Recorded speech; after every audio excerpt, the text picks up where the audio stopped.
Streaming live to Ustream, and I don't see it on Facebook. Give it a minute. Oh, okay. I didn't hit start yet. That's why. I gotta hit the public or private thing. Hold on. You're tired. That's okay, all right. This is September 13th. Yep. Check your date on the producer. I did that already. All right. Okay, now we're live on Facebook.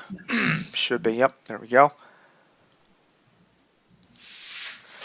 All right, good evening, everyone, and welcome to our Irma Aftermath discussion for September 13th. I'm Jim Williams, along with Bill Phillips and Don Midget, and we're going to be with you for probably 2 hours tonight going over the timeline of Hurricane Irma and all the events that have led up to this point. I'm whipped, man. I am. This whole week has been a whirlwind. On a personal level, on a business level, and on Irma level. It's been very stressful. I'm with Bill Phillips and Don Midget tonight, as I mentioned. Guys, real quick opening thoughts here, and then we're going to get to our other system we're tracking out there. I think all three of us are tired. Yeah. It's people not complaining, but people don't understand the type of work and effort that goes into making Hurricane City what it is. It's a labor of love, but when you have two storms virtually back to back with a 4-day break, I think I did the math. I think it was nonstop streaming 13 out of the last 17 or 18 days, something like that. Yeah, and I really appreciate what you guys have done. I think, Don, you joined Bill for a few of these shows, like 2 or 3 of them, and I think Bill was streaming even earlier than that, like when it was out in the islands or something. He joined me, I think, on Tuesday or Wednesday, and he tried to join me from the house twice. I think he's only missed like 1, maybe 2 shows in the week span of, because we did shows for, I think, 6 days in the run-up to this. Well, I got to, like I said, I really appreciate you guys because this was a long event, like they always are. I mean, even Harvey was a long event. It went on for days and days and days, and then the flooding started. And Bill was covering that because I had business to take care of. And in this case, I was in the storm. And you guys were there, and I watched some of the old recordings on this, and you guys were there every time I was down. My internet would go down from the road or from home or whatever the case may have been, and you guys were there covering it. If my camera went down, you guys would go to another camera or some data or a news feed or something to fill in the void of live video. So I really appreciate you guys just filling in all the gaps on the live production of hurricane coverage, and it's really appreciated. People don't understand. I was so nervous because when you do screen sharing with the video conference platform we're using, I don't always know if Jim's back or not. So I'm afraid of stepping on him. Connection.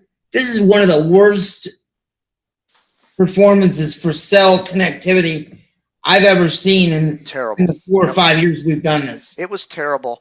But case in point, like when we were getting hit in South Florida, and you were monitoring Jeff Petrowski's live camera, and you were streaming it. It was pretty cool. The eye was moving into Naples, and he was covering the eye about to come in. And then I was in the background going, guys, I got a really good cam shot going here. Let me switch, let me get my camera going. So you guys quickly went from that and captured my tower cam shot, which was unbelievable. And, we were able to together all watch that unfold. And then when that was done, we went back to other storm chaser video and news feeds and things. And that's what it's all about. It's a smorgasbord. It's not just sitting on one thing all the time. We mix it up really good, and that's why we think we put a lot of effort into trying to give you as many sources from in the hurricane as we can. And again, you guys, it's priceless what you guys are doing to help out especially when I'm on the road. Not a problem. That's what we're here for. That's right, Jim.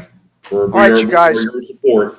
let's talk about Jose real quickly, because I know there are people that were watching our shows night after night after night when Harvey was hitting, and they were watching right after that when Irma developed and was heading toward, and we started doing the hurricane shows as the hurricane threat loomed. And so I now they got to be thinking, okay, what about Jose? So let's clear up all the misconceptions going on here tonight about Jose, and let's look at the maps, and let's talk a little bit about models. And even on on Irma, they were early on, a lot of them taking it out to sea. So it's not always etched in stone when a model says, 8 to 10 days out, that's exactly what's going to happen. So, but anyway, let's go ahead and look at the hurt track and see where we're at right now with Jose.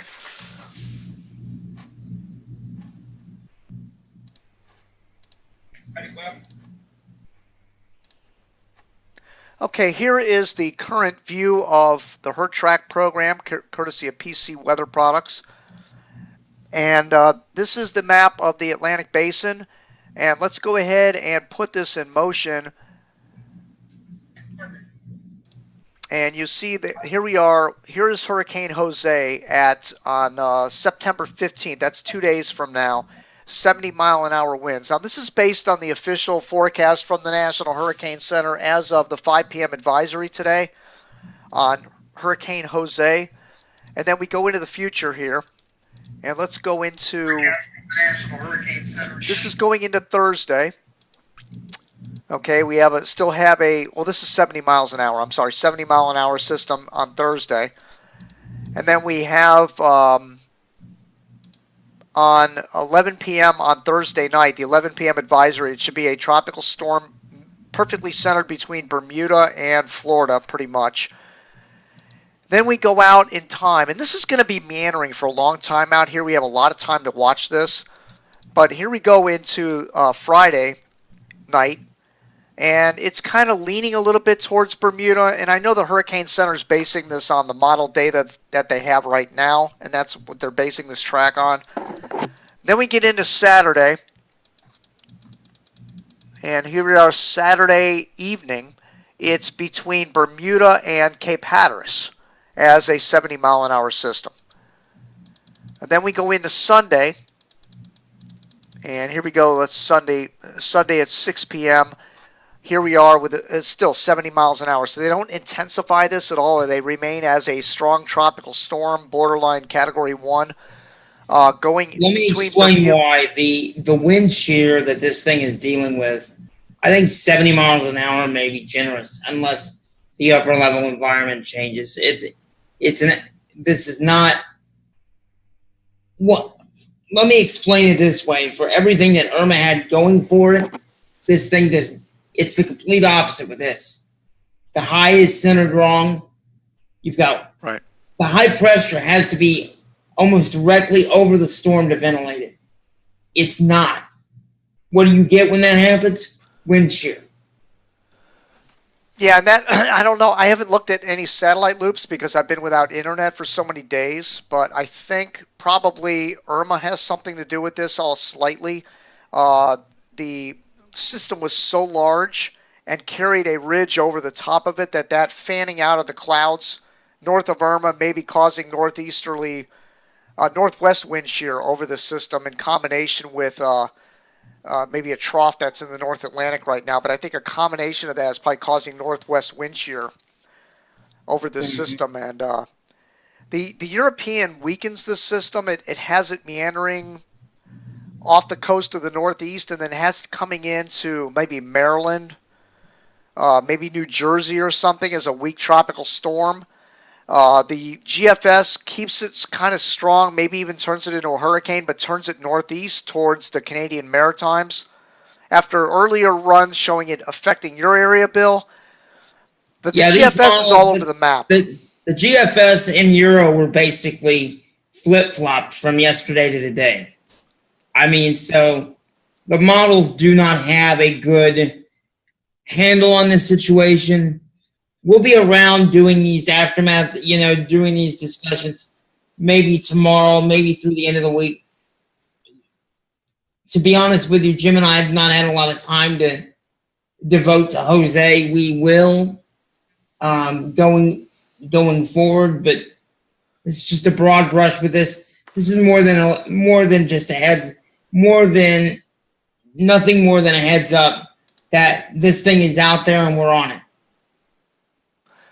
Right, and here are the wind fields. Just let everybody know that's the thinking on the system right now. Again, out here we're talking 67 miles an hour gusting to 81 up here between Bermuda and North Carolina. That's what the official forecast is calling for. And again, this 5-day cone will shift left, it'll shift right, and that gets us to the forecast of Hurricane Irma and all of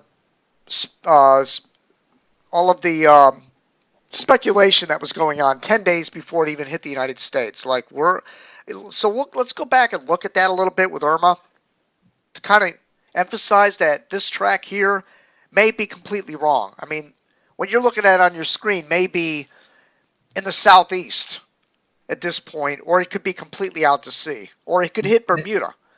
I mean, this track will shift wildly over the next 4 to 5 days. So this is just where we're at right now. So while we have this map open, let's go ahead and open up Irma.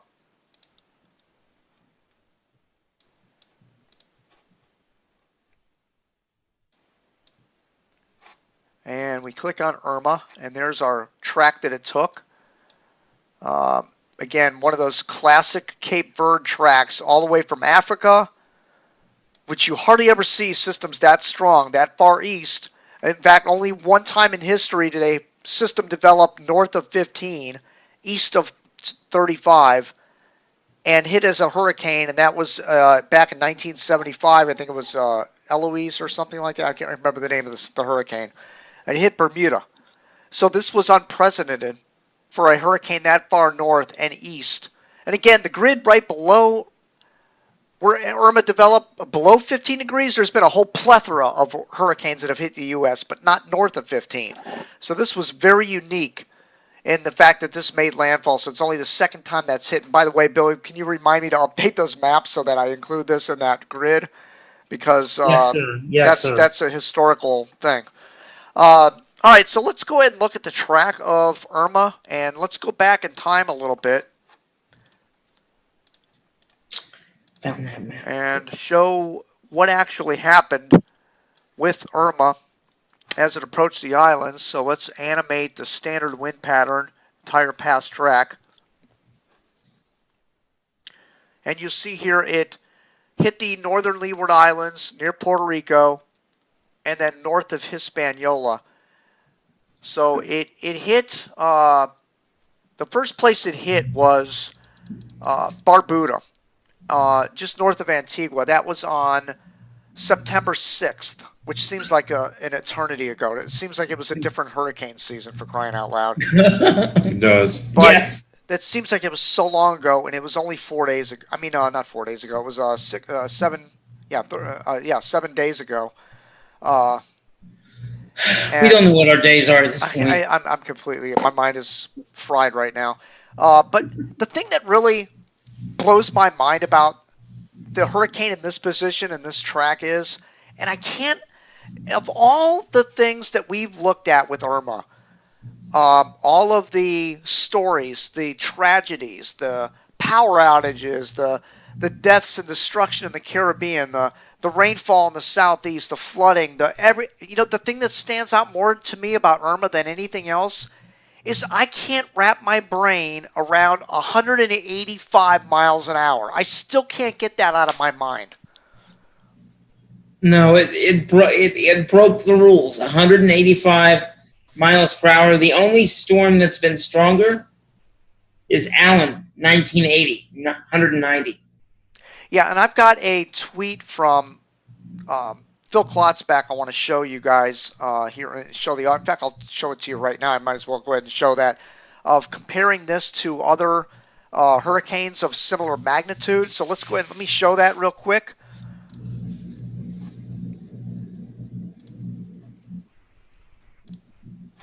Here we go. Well, yeah.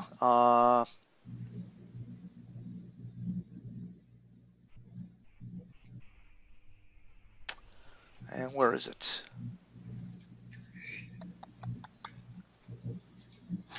I saved a lot of images in this folder. I don't know where they all went. Okay. Let me see. Take your time. There's no rush here. Unless their name. Let me click on the file. Show all files. Show all files. Because I had a bunch of tweets and stuff. That's okay. Take your time. See pictures.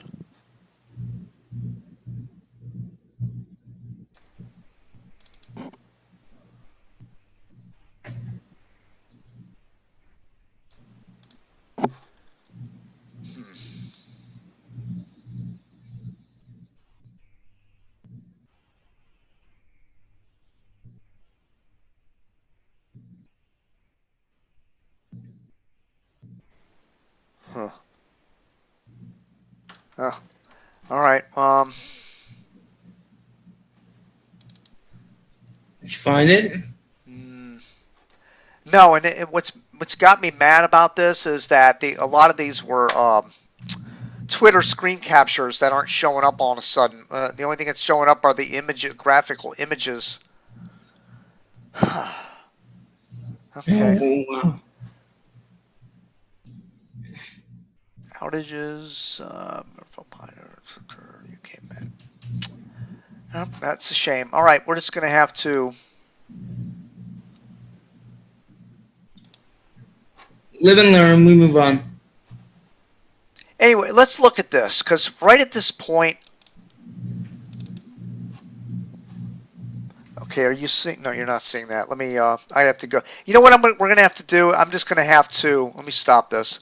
Screen capture the desktop, and everything should work. I'm just going to have to go with these images as in the order in which they're saved, and it's just we'll just have to reference them as we go. But here we were. Let me go through all these. Okay, first let's look at this one, and let's zoom in on this. This was a tweet that I sent out on September 2nd. And it was an ensemble run of all the models at that time. And this points to what I was saying about Hurricane Jose. This was Irma back on September 2nd, and the majority of the models took it close to the islands, but then turned it east of the United States. A lot of models were turning it between Bermuda and the east coast of the U.S. At that time, the consensus on the internet was, well, we got to watch it, but this may miss us. And this is, again, this is 8 days out. The only thing I think we could say with some degree of confidence is Jose will not be a Florida storm. Yeah, I don't think so. It's too far north, unless it keeps drifting south. I don't even know what the movement of it currently is, but Southeast at 7. Yeah, so it keeps moving south and south and south. Because remember, there's been several hurricanes in history that have gone up and turned around and came back and hit Florida. Betsy in '65, Gene did it in 2004. Went way up there like 28, 30 degrees north, circled back around and hit Florida. So it has happened. It's not impossible. But I don't see it, and like I said, I don't. Based on the models I'm seeing, even the crazy models aren't really taking it to the United States at this time. So unless you see at least some models starting to do that. But it's 7 to 8 days out. We know you got to take the 7 to 8 day models with a grain of salt. All right, so let's look at next image.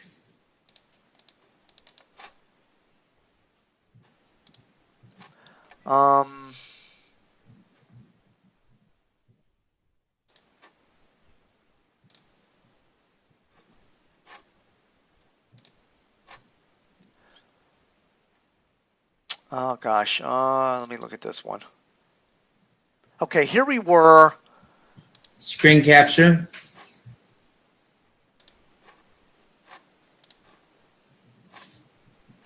There you go. Did it capture it? Nope, you There had it it and then goes. you X'd All out right, of it. there we are. Okay, here we were on September 1st. I posted this on Twitter. Nearly 40% of the Euro ensembles show Irma hitting the Leeward Islands, but overall, the best performing models out of 144 say otherwise. Now, there's the best performers on the right, and they were all kind of hinting that this was going to kind of go north of the islands. If you look at the tracks and you follow the trajectories, either That didn't very, happen. very close or north of the islands, whereas look at the Euro ensembles to the left. They were all, Right the through there. majority of them took it into the northern Leeward Islands. Right. It's not letting me go to the next image. I got to screen share every single one of these. I don't know what happened here. Go to your desktop, then try it. It shouldn't do that.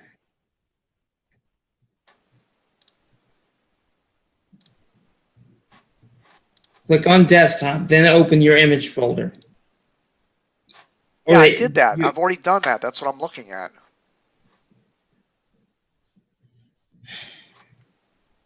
And then you open your image folder, and you should be able to capture that whole folder and then choose an image you want, but it doesn't let you do that. You got to pick an image and then screen capture it. No, click on desktop first, then open it.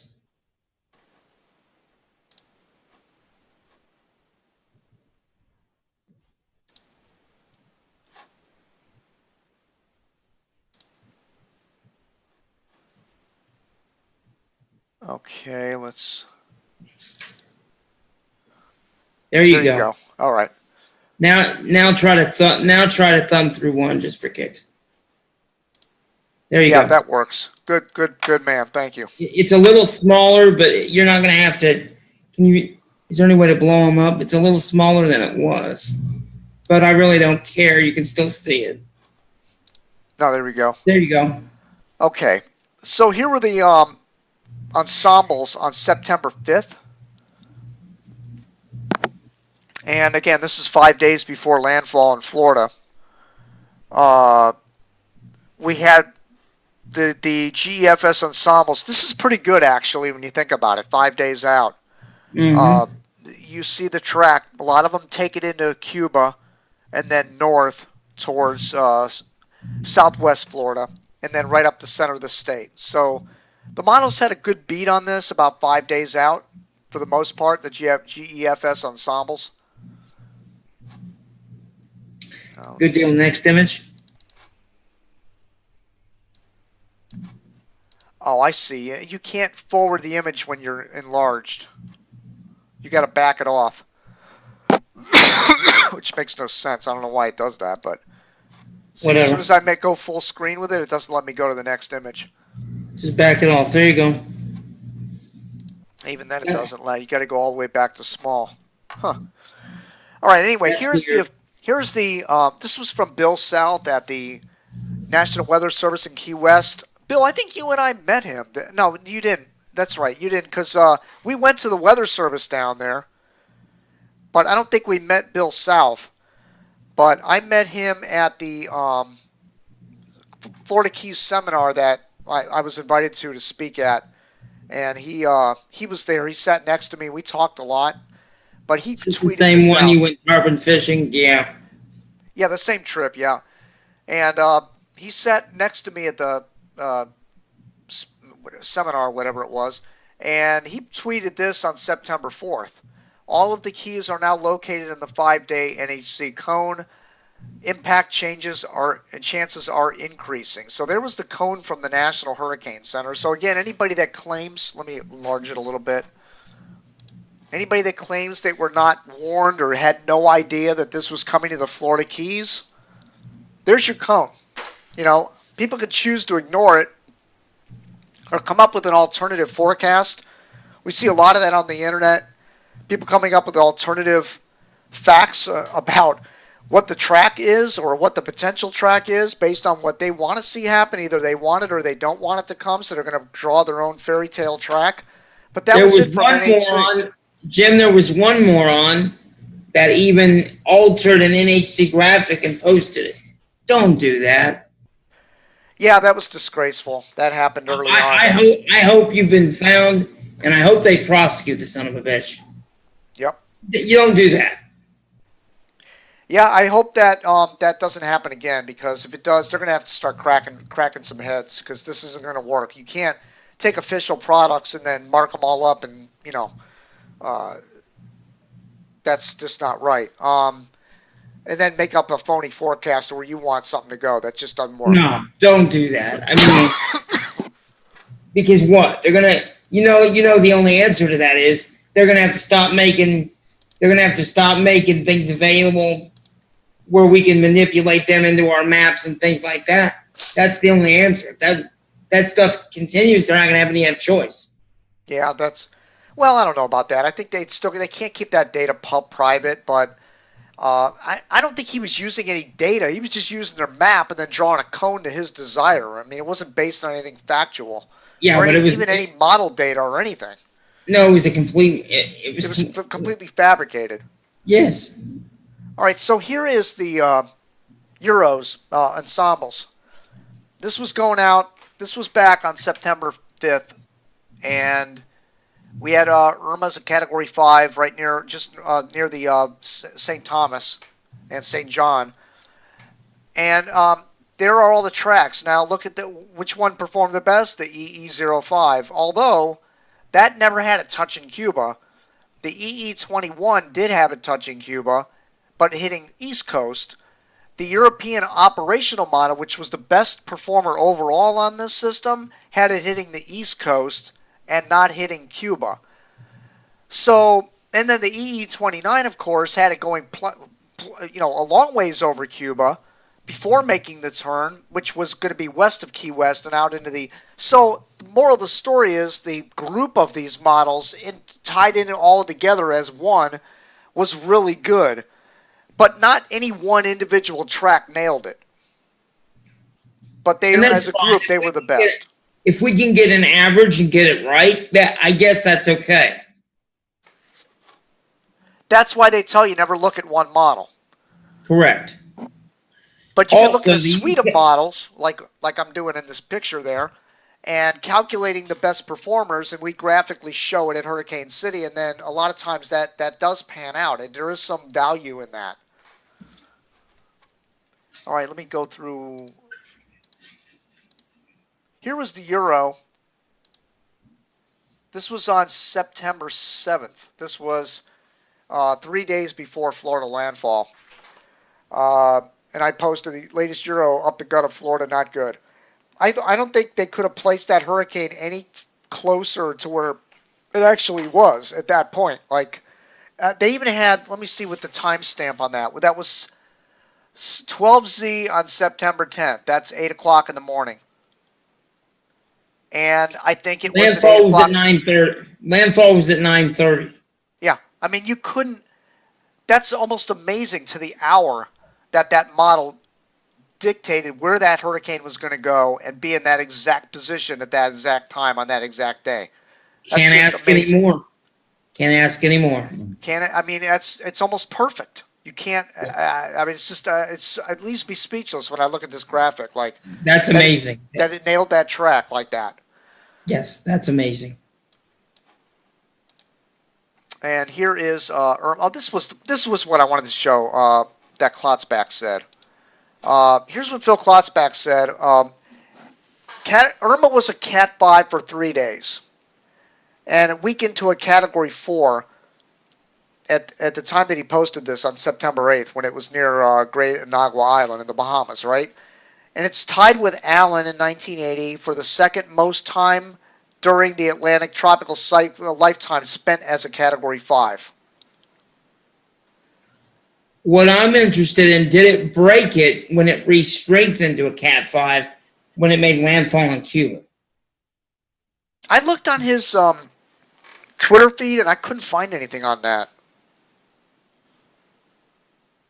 But there have been other hurricanes that have lost Cat 5 and regained it again.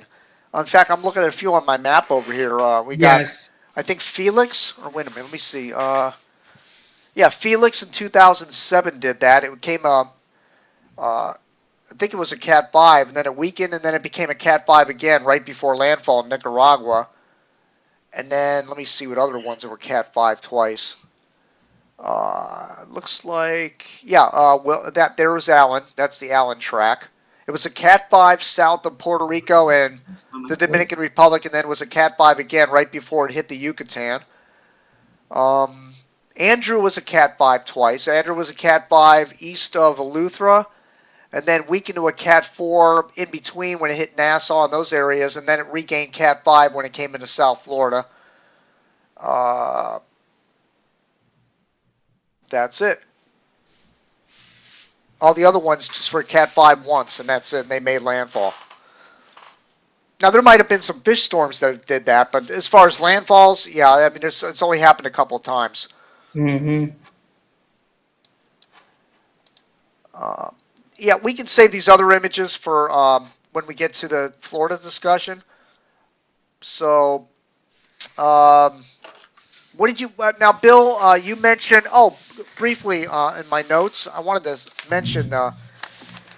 Barbara alerted me about this a little while ago. That did you know that there's still 200 people unaccounted for in St. Martin?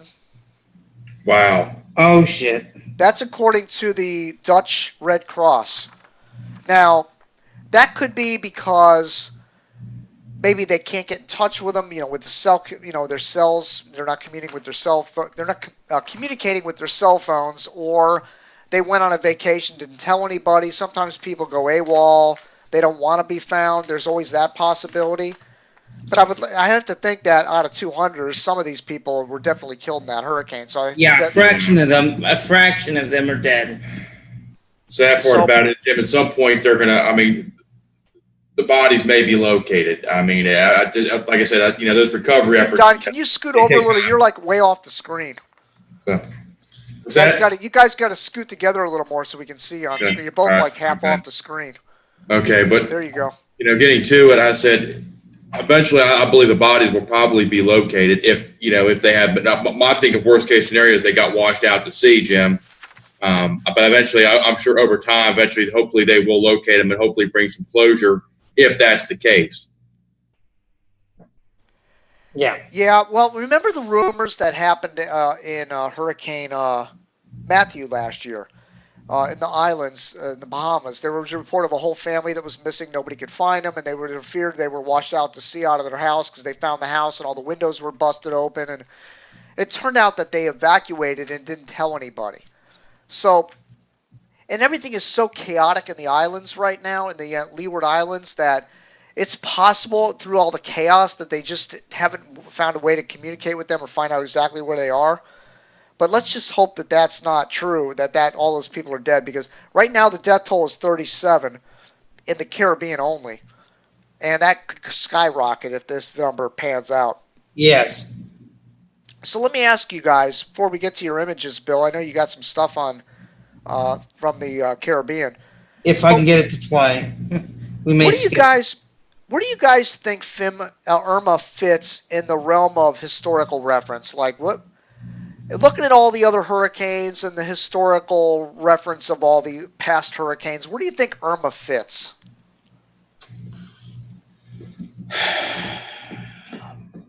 Tough saying, Jim. I don't think we have enough information as far as lives lost and really overall damage yet due to assessment to really be able to come to that overall assessment as far as where we would rank it at. That's just my opinion. Well, I can tell you for a fact it will be retired. That we can say almost. Both certainly. Of these systems, Harvey and Irma, will be retired.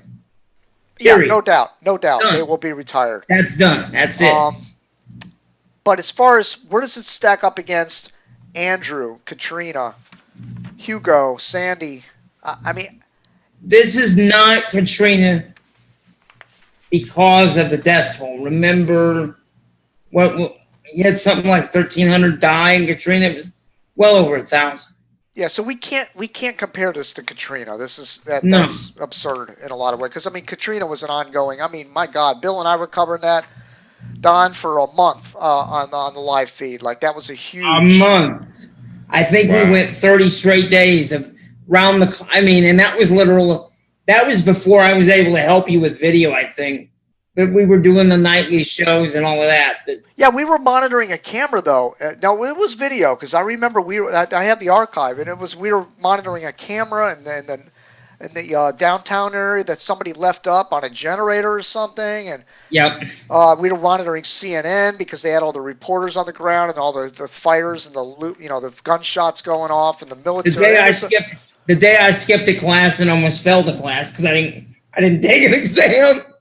Yeah, I think I remember that. Yeah, that's not good. So I mean, it's not a Katrina. It's not Andrew, because Andrew was just such a unbelievable spectacle of destruction that you can't compare this to that either. Now you could in the islands. I mean, that was their Andrew. But Andrew was more like a tornado. Andrew was more like a Charlie.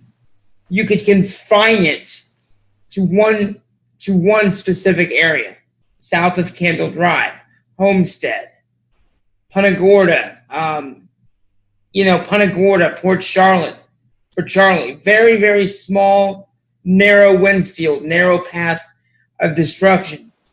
Irma, on the other hand, is ginormous. Yeah, that's where the problem comes with a historical reference on this. Like, say, I mean, you could compare it maybe to Ike. Yes. Or you could compare it to not even Sandy, because Sandy covered such a large. Although, I mean, look, Florida, South Carolina, and Georgia it's bigger than New Jersey and Long Island, but the population centers of, well, I guess that's equal too. But see, Sandy went on far longer because of the flooding. I don't even know what Sandy's death toll was in the end.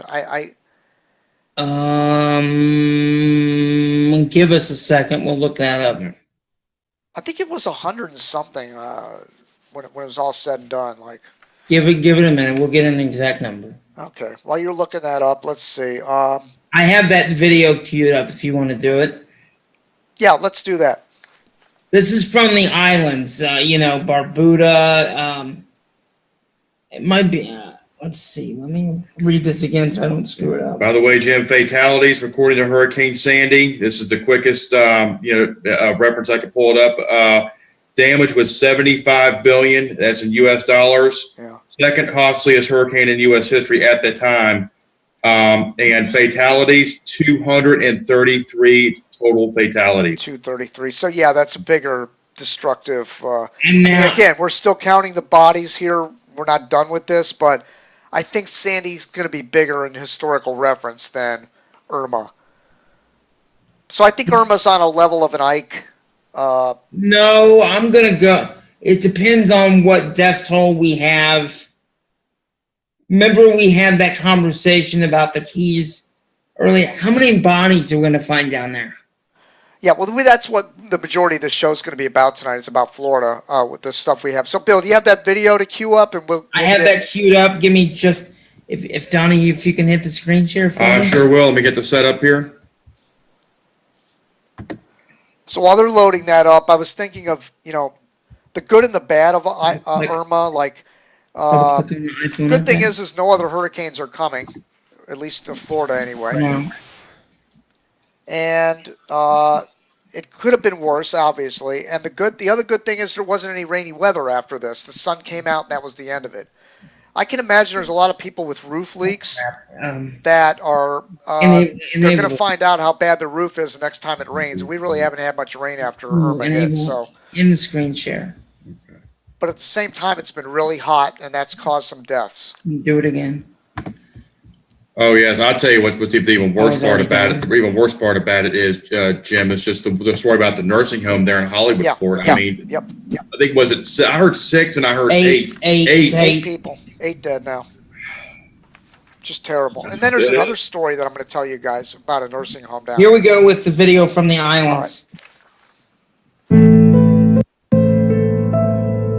It's from NBC News. Just read and watch. It's self-explanatory.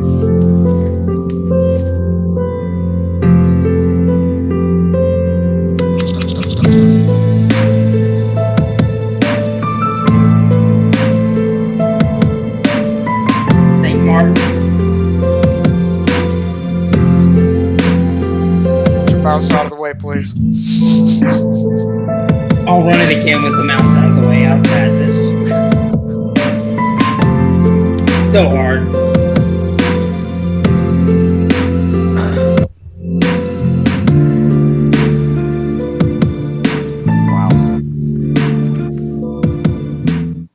I'm going to run that one more time because it is Yeah, short. and get your menu out of the way too. It's half in front of the screen.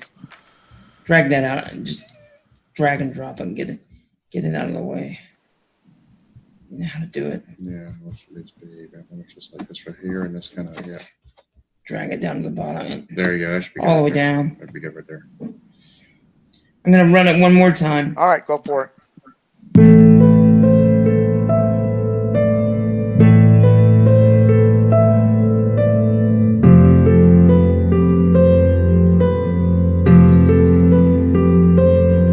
Video from St. Martin. Move the mouse.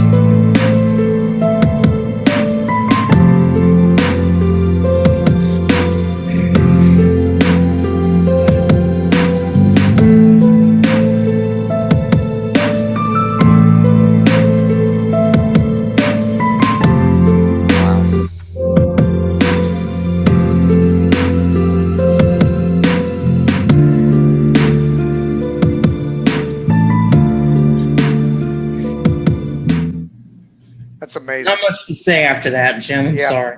That's truly incredible. Um, You know, speaking of which, the in the Saint stream. Martin is the northern part of the island.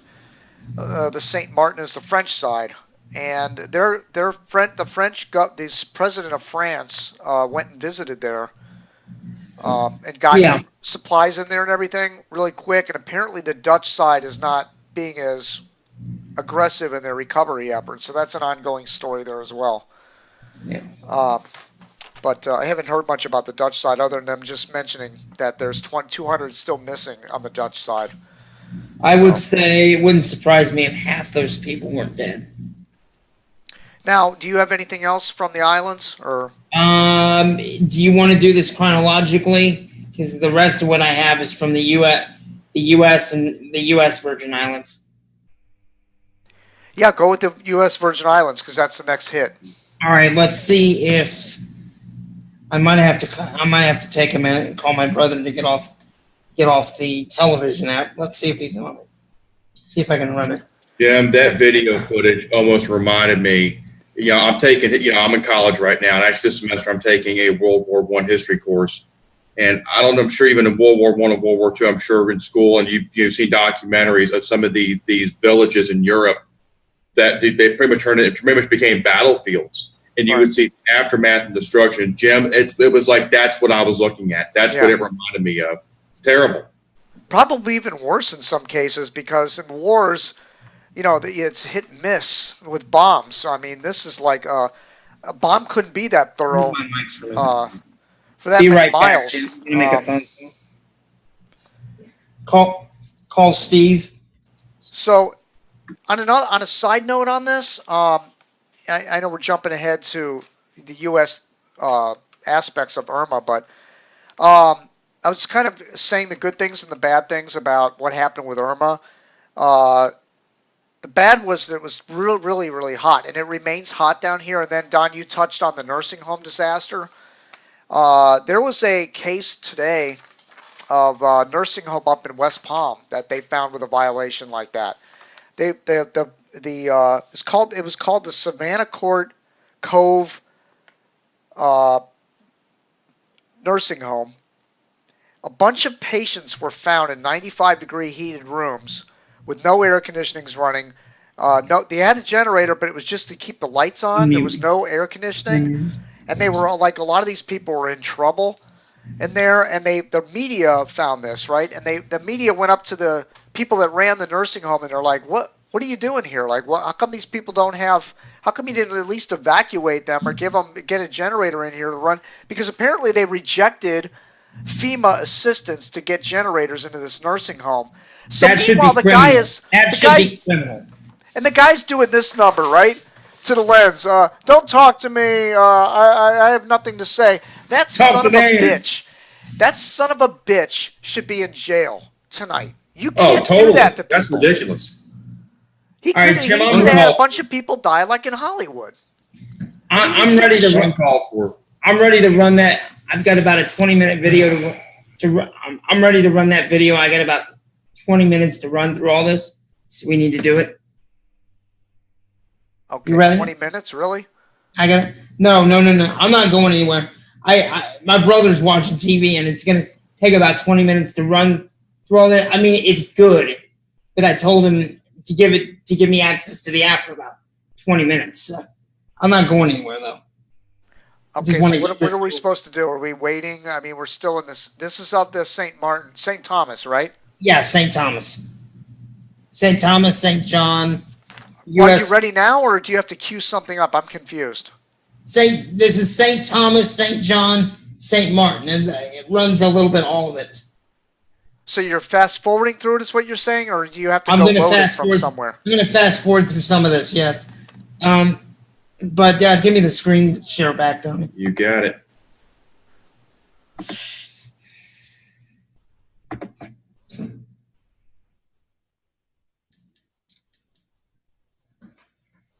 Come on, and there we go.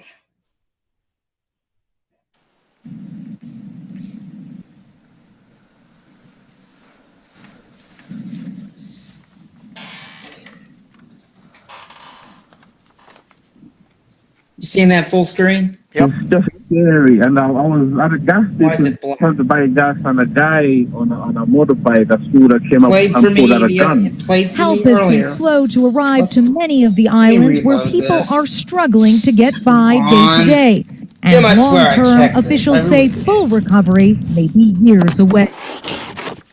And French President Emmanuel Macron is actually in St. Martin. Never get around him. I don't care what. All right. So, the other big story about this is, stress levels and everybody, getting all stressed out over this. And you go days without power and Run it again. your creature comforts of life. You get stressed out, and that, what I'm seeing in Florida, a lot of people are just over the edge, stressed out, and they got to get this power back quickly, because not only that, but you're going to have more people die in these nursing homes and whatnot if they don't get the power back. I still think like half of every county still does not have power tonight. I think at least between a quarter and a half of all the counties in Southeast Florida do not have power. It's just scary. And I was at a gas some reason it station trying to won't buy do it gas, tonight. and I a don't guy understand why. on a Gonna have to skip it. motorbike, a scooter, came up and pulled out a gun. Shame. Help has been All right, is this the only video you have from the islands, or? Yeah, I was gonna. I will. This is so good. I'm going to find a way to get this up into the archive for you, so we can't see it tonight, but you'll have it for the archive itself. This All is right. how good that is. All right. I'll get it for that, but as far as showing it live, no. So here's another story that happened today in the local news. A man in a mobile home lost, this is up near Lake Okeechobee. He lost all the windows in his mobile home. They all blew out in the wind. And he boarded up the windows so nobody could break in and steal his stuff. And he stays outside all day so he doesn't have to be living in there in the heat. And then he goes out at night and sleeps inside that heat box all night long with the windows boarded up because he's scared of being robbed. And then you got this woman who's 95 years old that was robbed by a fake FPL worker in Boynton Beach, which is just north of me here, saying that the power will be restored soon, ma'am, after they went through all the rooms of her house and stole $13,000 worth of jewelry. Oh, come on. Speaking of, and by the way, about the 8 people that died in the nursing home, there's like 7 more that are in critical condition, so that death toll could go up. Plus, there's 150 nursing homes in South Florida right now still without power tonight. That death toll, if they don't get this power going in the next 24 to 36 hours, it's just going to be big problems. That's the equivalent. That's the equivalent of getting a hospital or a police station back online. They need They need to identify where these nursing homes are That's at. not on the same priority. They've already talked about that. The media asked, like, why aren't these priorities for the same as nursing home? I mean, the same as hospitals and police and fire. And they go, well, it's not written into our law. They don't have it as the same priority. Well, So I'm telling you right now, a law needs to be changed now. Most definitely. well, this will be what gets it done. But this is not a done story yet, and I have a feeling, But look, without power, a person like me and my wife, we're pretty hardy. I mean, we can handle this kind of, especially me. I work out in the heat all day. So, I mean, even coming home to a house without air conditioning is more cool than being out in that heat. But here's the problem with not having power. You're running around looking for flashlights all the time. So I have this, I had it in here ready for the show, and I must have walked off with it and put it somewhere.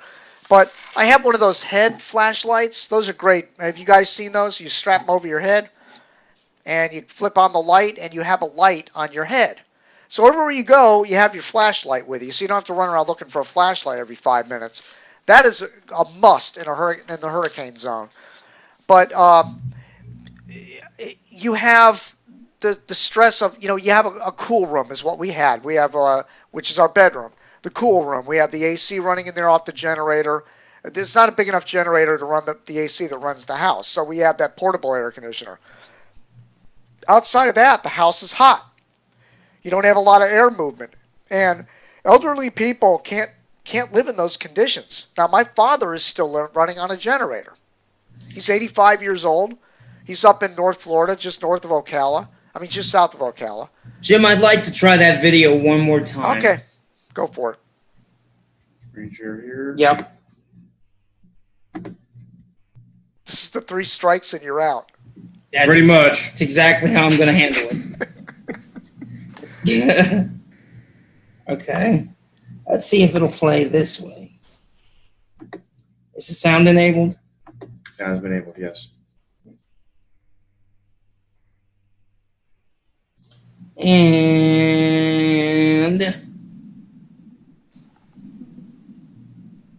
it looks like we're going to strike out. Is it keeps reloading?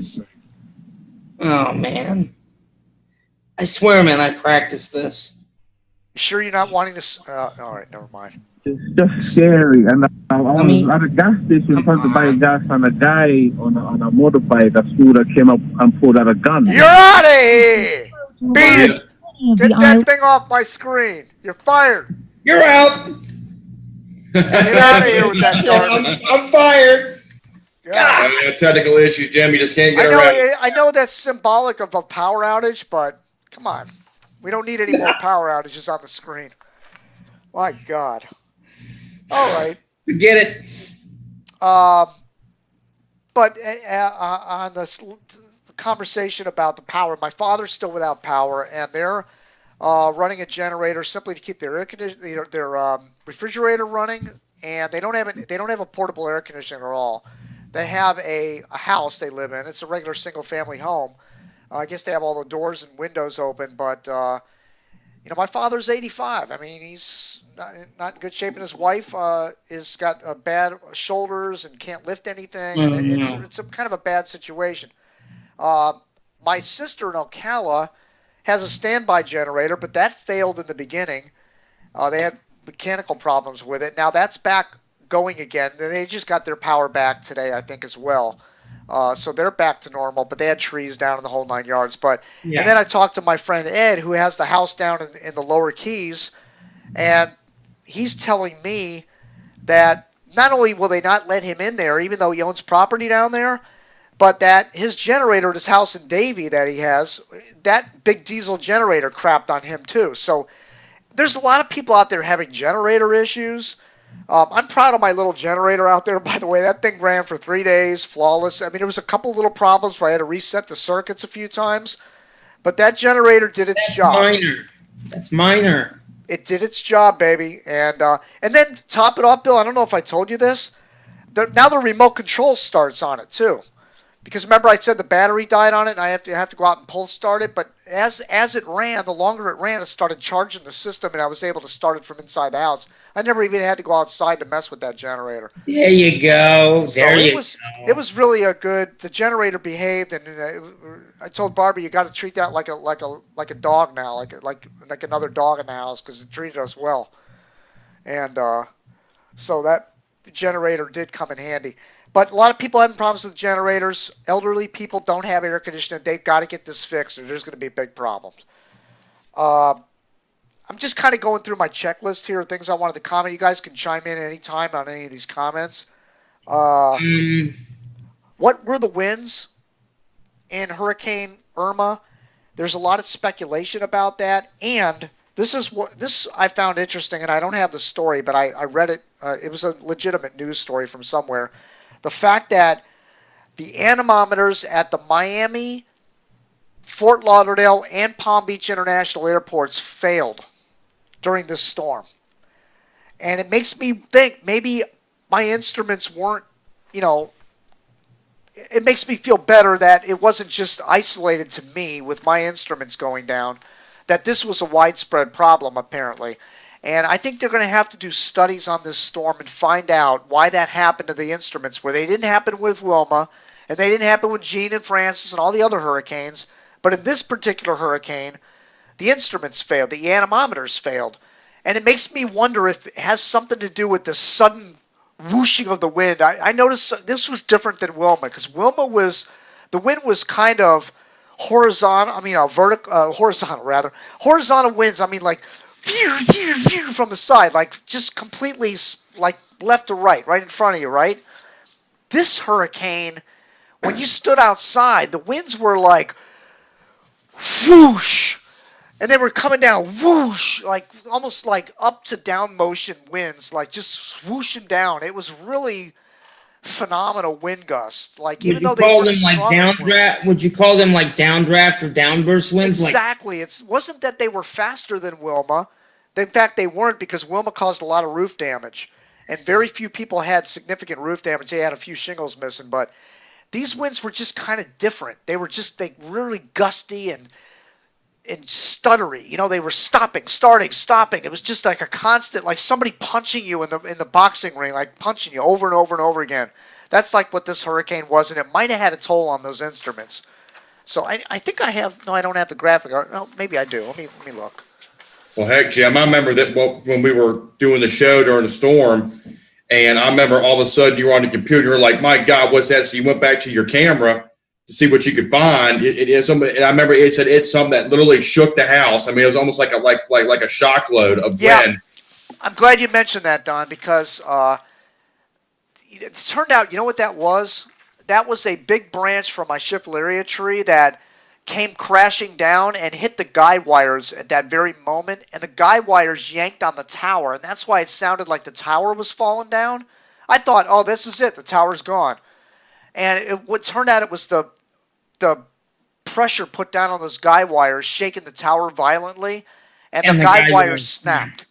Oh, wow. Yep. Both guide wires snapped, and that happened in Wilma too. And I think from now on, I'm just going to get the guide wires are pointless, because if they're not, they're designed to protect the tower from the wind knocking it over. But if a branch is going to fall on the guide wires are pointless at that point, because the guide wires are going to put more stress on the tower by something falling on them than they are with the wind alone pushing on them. So I'm going to go without guide wires. I think it's more detrimental to the tower to have guide wires than without guide wires. Well, you got that thing attached to the house and poured in concrete at the bottom. I think you're fine. Yeah, I mean, there's a little bit of, waving around. The only thing the guide wires helped is maybe keep it a little more stable at the top of the tower where it doesn't shake as much. But I think overall, as far as hitting the ground, I think it's 6 of one, half dozen of the other. I could do without the guide wires. I'm not going to run them again. I'm done with the guide wires. But let me show you this image. This was one I was going to show you earlier, and I couldn't find it. 9 p.m. Eastern Time. You're with Jim Williams, Donnie Midget, and myself, Bill Phillips from Split Show tonight from Virginia Beach and Delray Beach. Okay, here is a tweet I put out on August 31st. This is going way back. This is when it was out near Africa. And I'm like, if the model trends continue like this, the Leeward Islands are in trouble. That's pretty good foresight on my behalf, I think. I think I might add on that. Yeah, you can toot your own horn on that one. I could toot my horn on that one. I said, this could be real trouble for them. And there were the intensity models off to the left. Not the intensity, the track models. And the best performers were the low error models, and they were aiming it toward the northern Leeward Islands. So I thought that was an interesting tweet to share. Let me go to my other image here. Oh, here is the Bill, you remember this? This is my comment about the UK Met models. And this was when it was way out there. Like, we have to be careful of no, I'm sorry, this wasn't when it was way out there. This was September 8th, and the end of the blue line is the current position of Irma at that point. But at that point, the NHC forecast did not take it into Cuba at all. The NHC forecast had it brushing north of Cuba and then making the turn. And I mentioned in here, the UK Met model has a good beat on these intense systems, and the UK Met model, sure enough, took it right into Cuba for like 24 to 36 hours, and then made the turn right through the lower Keys and right up into southwest Florida. So kudos to the UK Met model. I know everybody's talking about the Euro, but that UK Met model was right behind it as usual. It's usually the the Euro followed by the UK Met on. And I'm going to make a statement right now. As bad as this was in the United States, had that not gone into Cuba like that, I shudder to think what it could have been. Oh, it would have been, and that's the comment that I hear from everybody in Florida right now. It's, oh, we're so lucky, and I don't think anybody's thinking, oh, well, I did have a couple people tell me, oh, I think that was a major hurricane when please, I mean, those weren't major hurricane winds we got here. I know it might appear that way when you're looking at it. Everybody I talked to was so awe-inspired by those winds. They were like, they couldn't believe what they were looking at. Like, everybody was like, and I don't know if that video, remember when I went out front with the cell phone when you guys were doing the broadcast, and I'm trying to give you the video of what was happening out there, and the video can't capture the magnitude of that. Like, those winds were just whooshing, and it was just slamming everything around. It was so unbelievable to look at in person that everybody said the same thing that I've talked to. The momentum that this storm had, not every storm has it, even in a weakened state. It was crazy. What comes to mind is Hurricane George, the one you mentioned, Don, that you saw the video of me and Jeff Gammons in that storm up there in Mississippi. That comes to mind what Bill just said about some of the storms their energy doesn't transfer. Like, Hurricane George, to me, didn't transfer. I mean, it was 105 miles an hour, and yet I couldn't record anything over like 60 at the surface. It was terrible. Like, it wasn't transferring down to the surface. This hurricane, Irma, was transferring down to the surface big time. It was transferring all that energy down to the ground. And didn't you say with George, because I remember you talking to Donnie about this and me at one point, that you could hear the winds above you, but it wasn't translating. That's right. Yep. You could look up. There was this big sign above the hotel, and you could see the sign just waving in the wind, and it was getting buffeted all over the place. And we're at the ground going like, where's the wind down here? Like, it was bizarre. It was just like 100, 150 feet above our heads. But when you have a major strengthening hurricane, that wind just shoots right down to the surface. When you have a weakening one, the winds are kind of like just undulating a little bit, up and down, usually way above your head. But this one was pushing down to the surface, and so it's a big difference. But anyway, here's Eric Holtis. Irma is now the worst weather-related power outage in U.S. history, beating Sandy. 8.1 million people without power in 17 states, and that was as of 2 days ago, right after it hit. Still 4 million without power as of 5 o'clock, and that's in the state of Florida. So that's not good. If that's right, what you're saying, 4 million. I mean, they had 6.5 million 2 days ago, so they've only eliminated 1/4 maybe a third of the power's been restored compared to what it was at when it hit. So that's not really impressive. Like, they should be doing a better job getting more people back. Believe me, I'm grateful to get my power back, but I still feel so sorry for all those people out there that don't have it because it's miserable. Georgia, 1 million people without power. FPL, I know you're working your ass off, but step on it. All right, so you guys remember we drove around. Let me start from the beginning. We were, there we go. We were driving around yesterday, I was anyway, to grab the remote camera in Fort Myers, and you guys were hosting the show. You were showing other videos and other stuff, and I was having horrible connectivity issues. The cell connectivity in Florida was just, forget it. People were bitching everywhere. You couldn't even make phone calls. People weren't getting their text messages. You couldn't do social network. For me to even watch a video, much less show you a live video shot, was a miracle. The fact that we were able to show you these shots yesterday, in hindsight, was a simple miracle. You were even complaining to me, like, I hope it didn't translate like this on the live broadcast. And I'm like, no. I even sent you a text to show it to you, and you said, okay. Yeah, so I took screenshots here. We have the video on our Ustream channel. Which is a menagerie of a cluster, you know what? But when we get this all done and edited down and in a nice, edited, professional-looking, minute-by-minute file of everything that happened with Irma, it'll all make sense to you. You'll be able to go, oh, I remember that. I remember this. I remember. And there's going to be a lot of stuff you never saw that we were covering live, and this is one of it. We took a tour. I was down and went south of Naples. There was some really good damage to mobile home parks down there, and here's some of the images that I shot live on Ustream yesterday when Bill and Don were hosting the show. And some of these mobile, and again, you guys, no offense, but video doesn't do it justice. Like, if you were there with your own eyes in that car yesterday, in that truck, looking at that damage all around you, like a 360 visual of what was happening, you guys would have got a whole different opinion of the destruction in that mobile home park. And these pictures don't really do the justice of how bad it was overall. But they're the best we got. But it is what it is. You know, live video, again, it doesn't always transfer. This is something I want to mention. And this is called a Norfolk pine. Bill, you and I have talked about these trees before. Mentioned it on the tower cam video last night. I'm going to show you the tower cam video in a minute. These trees called Norfolk pines are like the big, tall Christmas tree looking trees. When they tip over or crack, that means the winds are generally around 100. Now, I've heard that from tree experts, and I've visually witnessed it as well. With Wilma, some of these snapped and some didn't.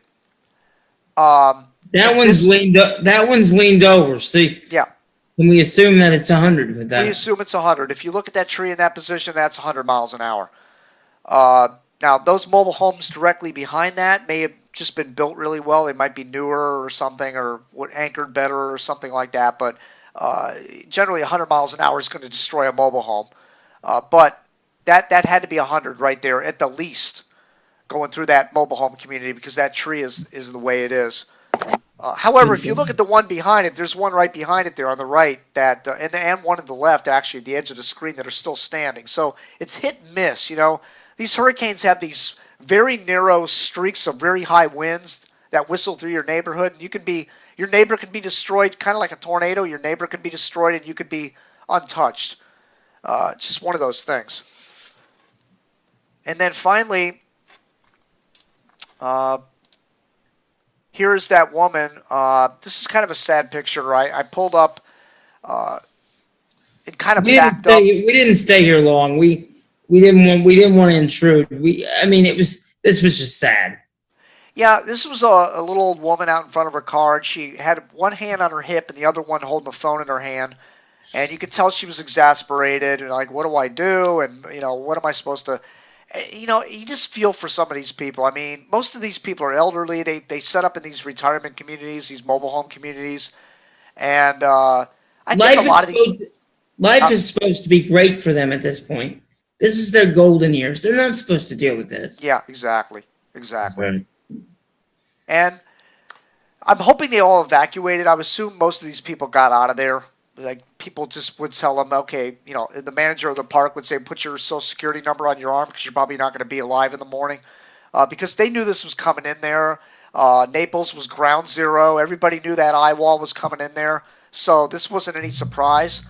But that eye wall that that video Jeff Petrowski was filming, and you guys were on that right before you went to my tower cam, I wasn't that impressed with what I was seeing around that eye wall. No, it was virtually, when you compare the two videos between what you had and what he had, I'm sorry, it looked almost the same. Exactly. So it makes me wonder, did everybody in South Florida pretty much get, 100-mile-an-hour, give or take, winds? But in South Dade, in southern Florida, the very southern tip, they got the eye wall, so the wind was all concentrated in those communities. That's why the damage was a lot worse in the mobile home communities than it was up in Dade and Broward counties. But as the storm moved inland, the winds began to fan out. You started seeing the hurricane force feeder bands spreading out, and it hit all of South Florida. But that eye wall... There was dry air intrusion, and you'll see this with the archive when we do it. Ryan Norcross from the Weather Channel gives an excellent presentation of what happened in Cuba and how that wobble contributed to the erosion of the western eye wall, southwestern eye wall, at the time of landfall on the Florida Peninsula. Right. I'm not talking about the Florida Keys. That is separate. It had the bat look.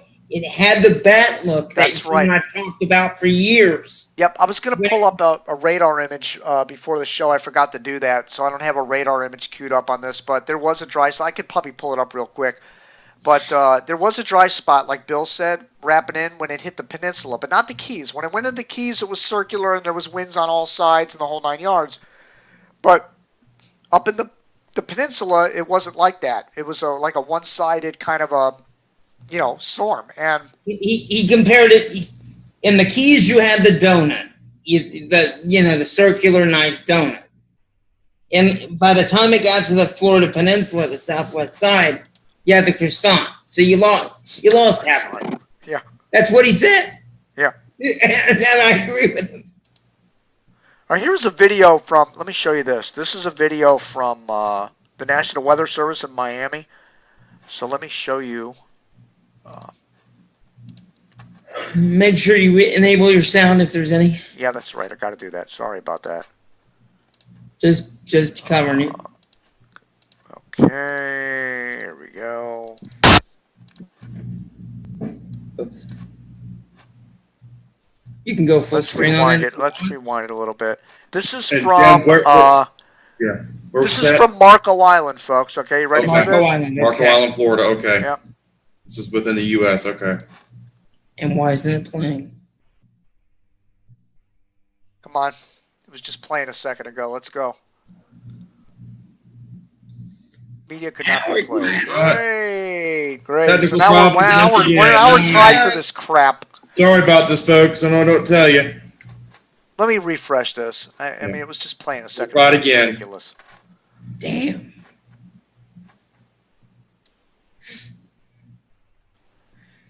We do check this stuff before we try to show it. It's nuts. Never wants to work when you try to show it. Yeah, it was probably looping like 1,000 times, and then as soon as I go to, all right, let's go to that video. All right, we're done playing, and we looped it enough. Yeah, we're gonna play. Screw you. Oh, what a mess. I think it's right down here. I'm close. Where the heck? Yeah, there it is. Okay, let's try it again. All right. Remember, enable your sound.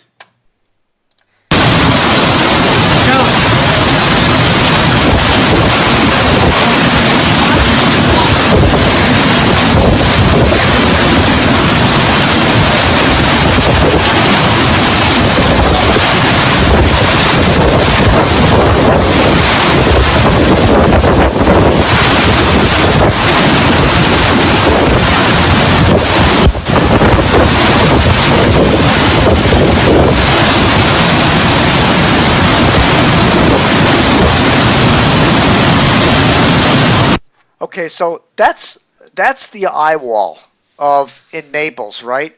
So let's compare that to my tower cam video of one of the feeder bands, the outer feeder bands coming in with the hurricane force wind gusts. Here we go.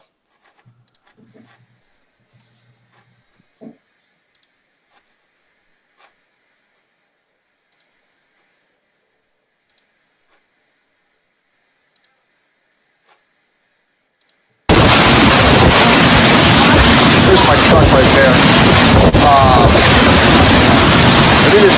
I gotta get rid of that other video. It's still playing. Okay, here we go.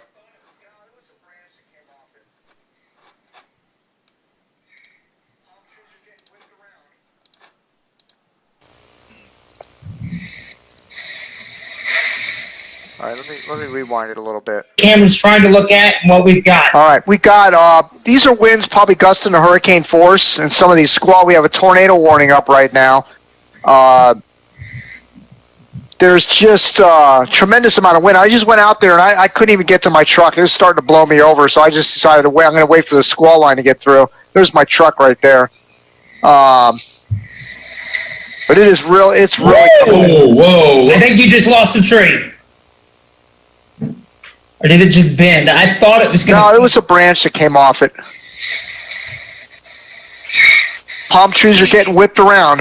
In that video, notice the palm trees, all of a sudden, they keep whooshing like it's not a steady wind. And look at the visibility. Wow, look at that wind coming across that intersection. Wow! I don't think I've ever seen that on this tower camera. Wow. So, All right, my headset's about to go out. Check. Okay, so Look at the visibility and compare the two visibilities. It's almost the same. yeah, I mean they're close, but still the Naples one, that sustained wind is still higher. So I believe that's agree. much higher wind. And that's because they were in that eye wall. I mean, there's a marked difference in the videos, but they're both impressive either way. I mean, it's not. Yes. We're talking the difference between not getting knocked over and getting flung up against the wall or something. You know, that's the difference in the wind. But I mean, they were both very impressive videos. And again, you guys were impressive hosting that show because you were going back and forth between my video and Jeff Petrowski's. It was really a good presentation there. Hey Jeff, love your videos, but can we go to another platform other than Periscope? Yeah, it's so pixelated. It's Pixelated terrible. It's crap. just the quality is awful, man. I mean, yeah, he gets a lot of viewers, 20,000, 30,000, 50, whatever his numbers are. But man, I mean, we're looking at a bunch of squares, and it's. I mean, if it wasn't for his heightened version of events, I mean, it wouldn't be as dramatic as it maybe otherwise is, or something. I don't know. Well, this was not Harvey for him. That Harvey video, and like I said, wait till you see that. It's the best video I think he's ever done.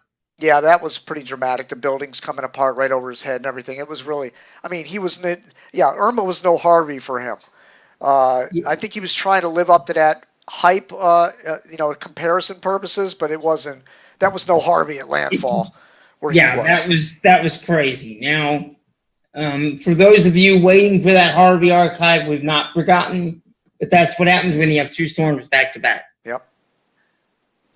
So let's go back to the Hertz track. Actually, you know what I'm going to do? Let me quickly see if I can find the radar on that. I know exactly where to find it too.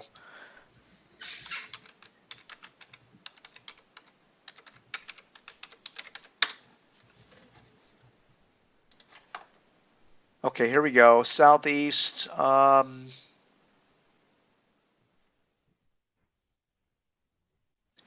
Which do you want to see, Key West or Southeast U.S.? Let's do Key West. All right. All right, so let me capture this here.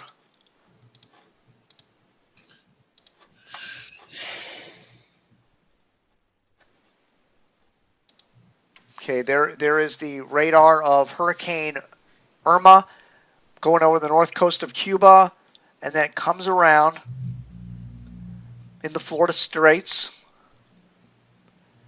Notice the reds around the eye wall tightly clustered. We see the southern eye wall is a little bit eroded, but still there. Starts to really come apart. See, when it hit Key West, the southern eye wall eroded. Yeah, you had the croissant look after that. The only thing I don't like about these radars, you can't pause them. And I got to remember to save images for you from WeatherTap going forward occasionally. Because that would be really nice. Yeah, because you can, if you save enough of them, you can make a animation out of it. I can do that with my program. But see, notice again, the northern eye wall is intact. That's when all the damage occurred on the and again south of Marathon. It was directly. Let's watch it one more time. I believe. Let me mark Key West. Oh crap! I knew I was going to do that. It's all right, bud. Oops, what the? Let me annotate where Key West is here so we don't lose it. Okay, it's the black dot. So again, right just east of Key West. And of course, here's Marathon. So it basically splits the uprights.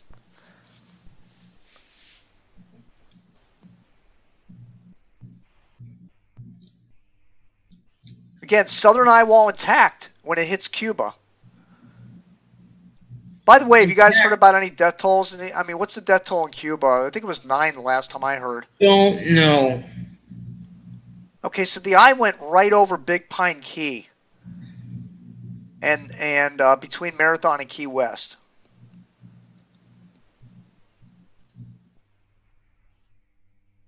Key Largo, Upper Key Largo, I heard they didn't get it that bad, but Key Largo's livable. you can see with the feeder bands, they didn't get that hurricane wall up in Key Largo at all. But Marathon, yeah, they got hammered pretty good. Marathon, Cujo Key, Sugarloaf Key, and Sugarland Key. All 3 of them. All right, we'll look at it one more time, and then I'm going to pull up the South Florida radar. Because that's at the time when that tower cam video I just showed you, that's when the tower cam was getting buffeted around. We'll see what kind of wind bands I had in here. And there it is, just approaching Naples right there. Boom. And the southern eye wall is completely eroded. So let's go look at the southeast.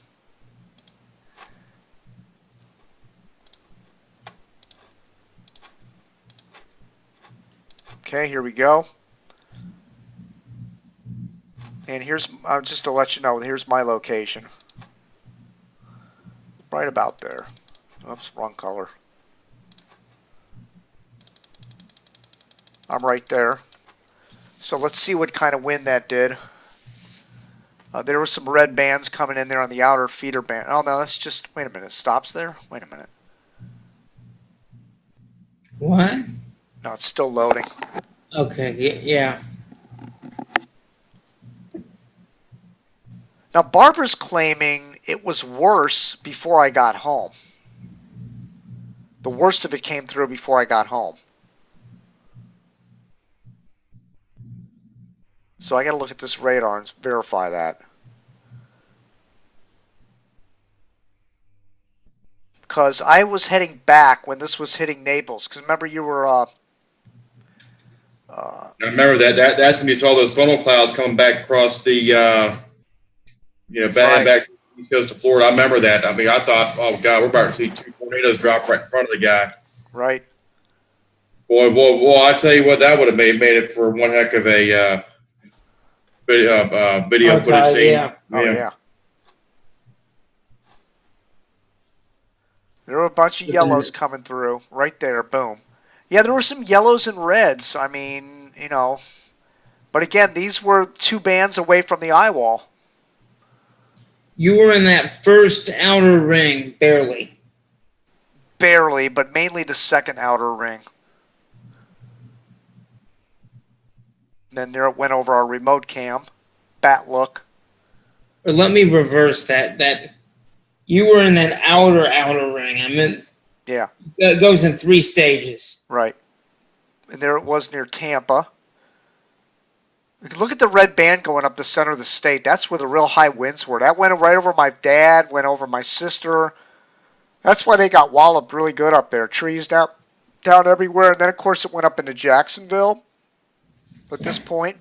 Jacksonville got a foot of rain. They're still dealing with tidal flooding because all that water from South Carolina's got to drain down. Yeah, and look at all that rain falling in South Carolina. So, I mean, wow. Yeah, which, by the way, Jim, I don't know. I've got some pretty good footage from some of the flooding in Charleston. All right, you want to run that? I sure will. I'll tell you what. This that we're on the subject of that. All right, well, let's just loop this one more time. I think it'll run real faster the second time. It's just the original load. Time is not coming up on 9:30 p.m. You're watching the Irma discussion aftermath show. Yep. Night 1. We might do another one tomorrow. Who knows? Yeah. Yeah, this is taking too long. All right, Donnie, go ahead. Okay, here we go. Go to screen share here. Now, there's an assortment of videos, so just kind of remember to enable your sound. Yeah, I need my sound. Sound only. Don't have it. Nope. I guess don't do that. Sorry, folks. They enabled the. It's the Echo Show. That's it. All right. And by the way, all you idiots out there that are cutting in line at the gas pumps, shame on you. Nobody should be cutting in front of somebody at a gas pump. It's bad enough out there. People are already stressed out. Wait your turn in line like everybody else. Exactly. Don't be excuse my language. Don't be an a-hole. And don't run the intersections either. There's a 4-way stop. Everybody should stop, and then the people on the right go and the left go, and then the people in the other 2 directions go. And you take your turn. You wait your turn and you go. No sound. I don't know what the sound problem is. You got to enable it. You got to enable the check marks. Okay, hold on here. Try one more time. Let me try one more time here. Hold on, Jim. The reason I brought up about the cutting, I was at a gas station, and I was waiting in line patiently with all the other cars, and people were leaving a gap in the intersection for cars to get through, and this one guy decided, I'm going to take advantage of that gap, and I'm going to cut in front of everybody else. I wanted to get out of the car and punch him right in the face. Like, what makes you so special that you can cut in front of all these other cars that are being courteous? People are like that, Jim. Use mine. If yours doesn't work, get out of yours. Because we know mine will do that. Yeah. I'm going to have him change computers here and try to do it off mine. Sorry about that, Jim. All right, so meanwhile, it's 9:30 p.m. Eastern Time. We are talking about the aftermath of Hurricane Irma. There's still millions of people without power, without cable. It's tough going, man. You gotta go to the grocery store. You gotta go out to eat if you want to eat anything fresh, because you can't. You can refrigerate things, but your cooking options are limited. There you go. There we go. I'm better off this way. There we go. Now this is where? Charleston, South Carolina. This is downtown Charleston. Yeah. Okay. Yep. That's amazing. Keep in mind, Charleston, South Carolina, good portions of the downtown peninsula are below sea level. Yeah, so Unfortunately, this is a big problem. There's another video right here. Look at that water flowing down that street. Wow. And that's all rainwater, right? That's all rainwater. Yeah. Now, there's some video footage here where you actually have a mixture of rainwater and surge water coming off the Cooper River and Ashley River there in the Charleston Harbor, which I will get to one of those here next. Here you go. This is the battery. This is a point where this is the most southern point of Charleston, where the Cooper River and the Ashley River actually meet. I don't want my phone to die like it did last time this happened. This is appropriately East Battery. That water.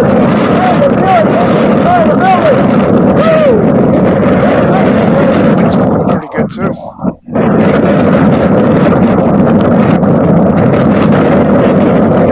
The wind.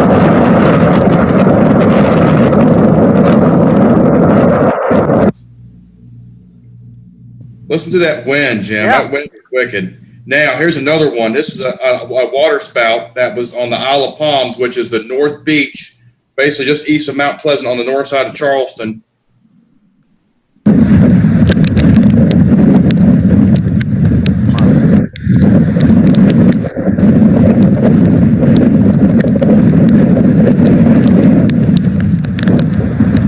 It's a fat water spout too. That's not one of those skinny Yeah. ones.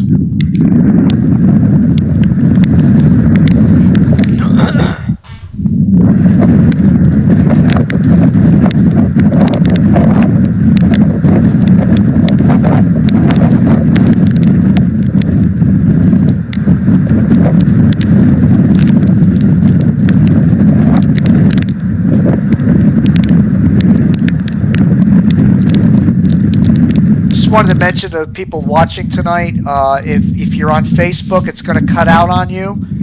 Just join us on our Ustream channel for continuation of this show. That's www.hurricanecity.tv, or just simply click on our Ustream channel on the front page of Hurricane City. You can start that again without a problem. 2 seconds. Yeah, let me go ahead and do that. All right, let me. All right. I'll hold off here so you can redo it. Yeah, go ahead. We'll be we got to come. I think you got to. Yeah, we'll hold off. You can do all that without us having to do anything. We're not gonna jip the Facebook audience. You know better than that. No, we're gonna keep our Facebook viewers in tune. I know some people, they have better feed with Facebook than they do with Ustream. I've gotten more interaction since we've went to Facebook than anywhere else.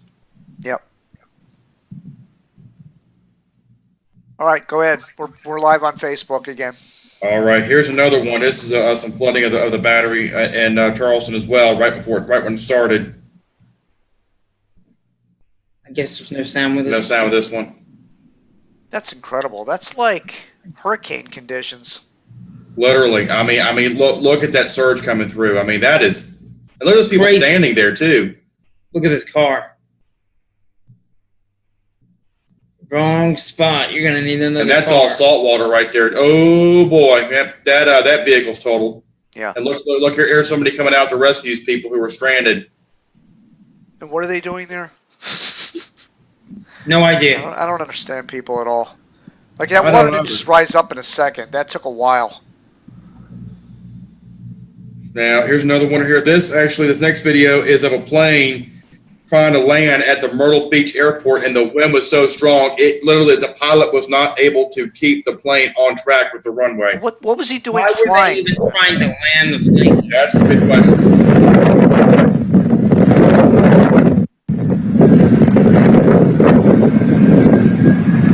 Yeah, and going into the wind.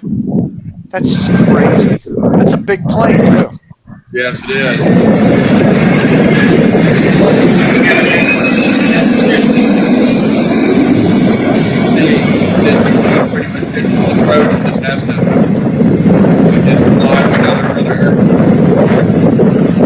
I don't know if I'd even try.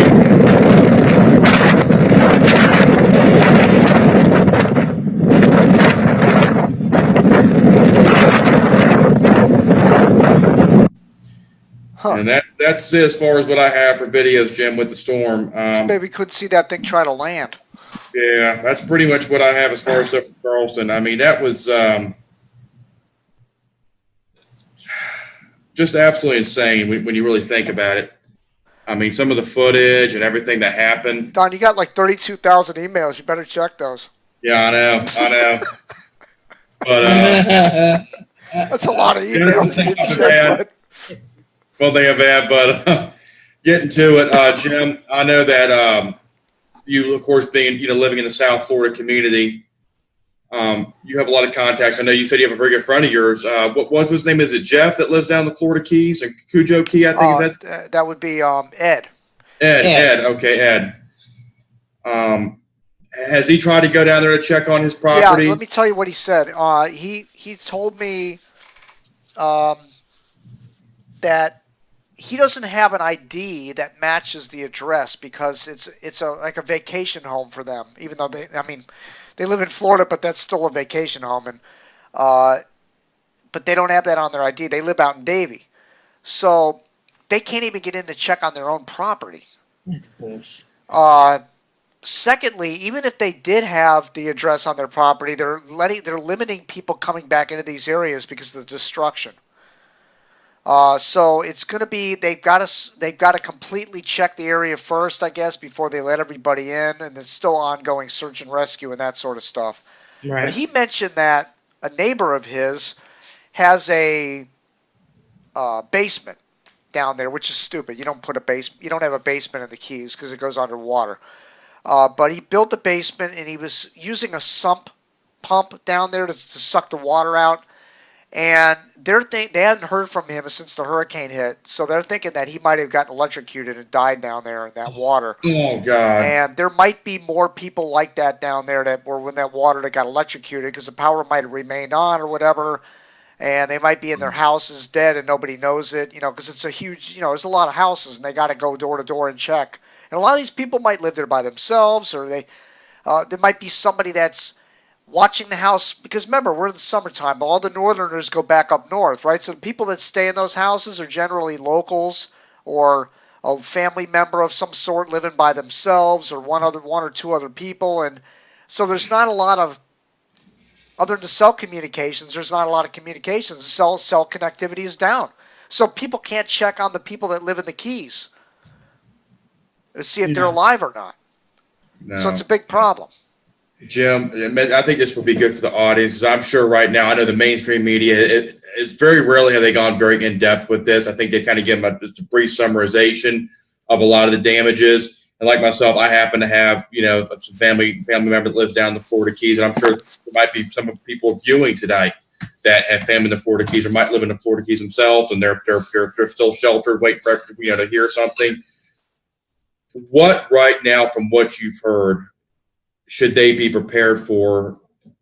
And I know this is tough, but mentally, psychologically, and just from what you've heard, based on the information that you've received, should they be prepared to have to see? They should be prepared to see their houses gone. And I think Cindy and Ed have already kind of got that in their mind. That they're not sure that they have anything left, but they've already, based on Ed telling me that, that's another thing he told me, his neighbor 2 doors down, he saw it on the news. The reporter didn't quite pan over to his house, but he was showing the house 2 doors down from him, and the whole roof is completely gone from the house. These are well-built structures. These aren't like manufactured homes. These are well-built These aren't homes. just flim-flam mobile homes. Yeah, so the whole house, the whole roof peeled off that house 2 doors down. So he's thinking he's lost, his house is toast. Oh, man. And I think everybody should be prepared to live, not necessarily to find a deceased loved one or anything down there, but I think at the very least they should expect to see their house heavily damaged. If you live between Almirada and Key West, basically. Key West, some of the video coming out of Key West is pretty impressive for damage, too. A lot of roof damage. A lot of houses got damaged in Key West. It's not just the Keys north of there. It's also Key West. So, well-built homes completely ravaged and repeated over and over in the Keys. And I think when we finally get a chance, I was thinking you guys maybe trying to go down there Friday, because that's my next potential day that I don't have any work. I probably will be working now because I got a call from somebody today. But anyway, if I wanted to, but I'm still hearing that it's going to be really hard to get down there, and I might be wasting my time. And plus, the gas is still scarce. I heard this morning Mike Dice was on. This is Storm Chaser. That I know. I've met him a few times personally. He was on the radio on Big 106 today, FM station, and he was jawing back and forth with Paul Castronova, the host, and he was telling him that he was able to drive out of the Keys from Key West, but there are other reports that some of the roads are washed out getting in and out of the Keys. So there's a lot of difference of agreement on that. And he also said that the people down there are completely rattled. Their nerves are shot. Like people that, all the old conks, the people that are used to being in that area and going through all this kind of stuff, that they're shaking like leaves, like they've been through something like that they've never been through before. That's what he witnessed down there. So it must have been horrific down there. I'm sure, and I'm sure it is. They're able to reestablish communication lines to get down there. I know the good thing about it is the U.S. Navy has some of their ships just off the Keys to provide a support platform to Coast Guards down there. They have some of their cutters. So it's eventually, I think, as time moves on, they start getting communication established, and the media can get further down there, and hopefully the media can get in there and really get some good stories from these locals down there. And I think once we start hearing these stories and start seeing some video footage from their other mobile devices, their other cell phones, iPads, webcams, whatever. Yeah. I think we're going to be in for some very disturbing images. But, yeah, because the media can only do so much. Like they can show you an aerial shot, or they can show you a panned out version of a neighborhood, like we can do. But until you actually talk to the people and get their eyewitness reports and how it was during the storm and description of how a building came apart or a wall of water or something, until those stories come out, that's when you really get a grip on how it happened. Like the personal stories is really what sells a disaster. Yes. Which makes me get to a different segment of our conversation, and that was how we covered this. Like, the problem, we're doing everything through the lens of a camera on a dashboard in a truck. Then occasionally I get in my hand and walk around, whatever. But I think we need to, and I'm going to investigate this probably sooner rather than later, of a different way to broadcast from the truck rather than using the phone. Like I'm gonna get one of those digital DV wireless cameras that can hook to the laptop, where I can pan and zoom without having to get out of the truck, like zoom in on things, give you guys more of a full round shot. And then I thought, what would be another neat thing to have is like 3 cameras, one facing out one window, one facing out another window, and one facing out the front window, so that I could just switch camera 2, camera 1, camera whatever to show you what I need to show you without getting distracted and driving off the road, So that's got to improve from my perspective, and I'm going to work on that. Well, the cell networks have got to get better. This to me was alarming. Yeah, so let's talk infrastructure, right? FPL has had these big, before the season started, we are ready, more ready than ever. We've got the most robust system. We're trimming the trees away from the power lines. We're, we've got our infrastructure on our individual power cell units. What do they call those? The substations. Yeah, Our substations are robust. We've built fencing around them. We've cut all the trees away from them. We're ready to go. Right? All this money. You know what my wife said? They just tell you that so they can have an excuse to hike your rates. And I mean, I believe that there's some truth to them fortifying the system. I don't think that they're completely lying about it, but I think that they're exaggerating how well their system is robust. They've done it. They've done what they have to do minimally to secure it, but they're not doing anything special. And this is the line guys that are out there working 24 hours a day. They're doing a fantastic job. They're trying the best they can, but these public service announcements of how great everything is and how ready we are, I know they have to give people a reassurance of these types of things, but don't lie to me. Well, that's the whole thing. You think they're going to tell you the truth? Listen, here's an announcement from FPL. We're not ready. Back to regular programming. They're not going to tell you that. Yeah, they're not going to say that, but don't insult my intelligence by saying you're the greatest thing since sliced bread. Yeah. Well, maybe they had us fooled because in Matthew, look, we were up in Matthew doing the coverage. The cell was pretty good. I mean, I was 20 miles away from the eye of that thing. It was 130, 120 mile an hour hurricane. Winds were steady, 70, 80 miles. They're just like, I was comparing Matthew to this, and the winds were almost identical. These winds were a little more gusty and, on and off, like a puncher, somebody punching you. Matthew was more sustained kind of winds, but they were same velocity, basically. And in Matthew, the cell towers worked almost flawlessly. I think it's because they piggyback off each other. One tower piggybacks off another, which piggybacks off another. And I think that because some towers didn't have generators and some did, I think that completely ruined the whole system. I think they all have to be on the same page as far as generator backup, fuel consumption. Well, let me stop you there. With Matthew, it goes to show you no one got the eastern side of that eye wall with Matthew in Florida.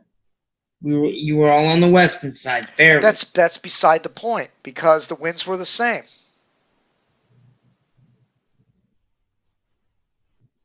Matthew's winds did not mix down to the surface. I just told you they were the same as what I witnessed with this. I was in it. Yeah.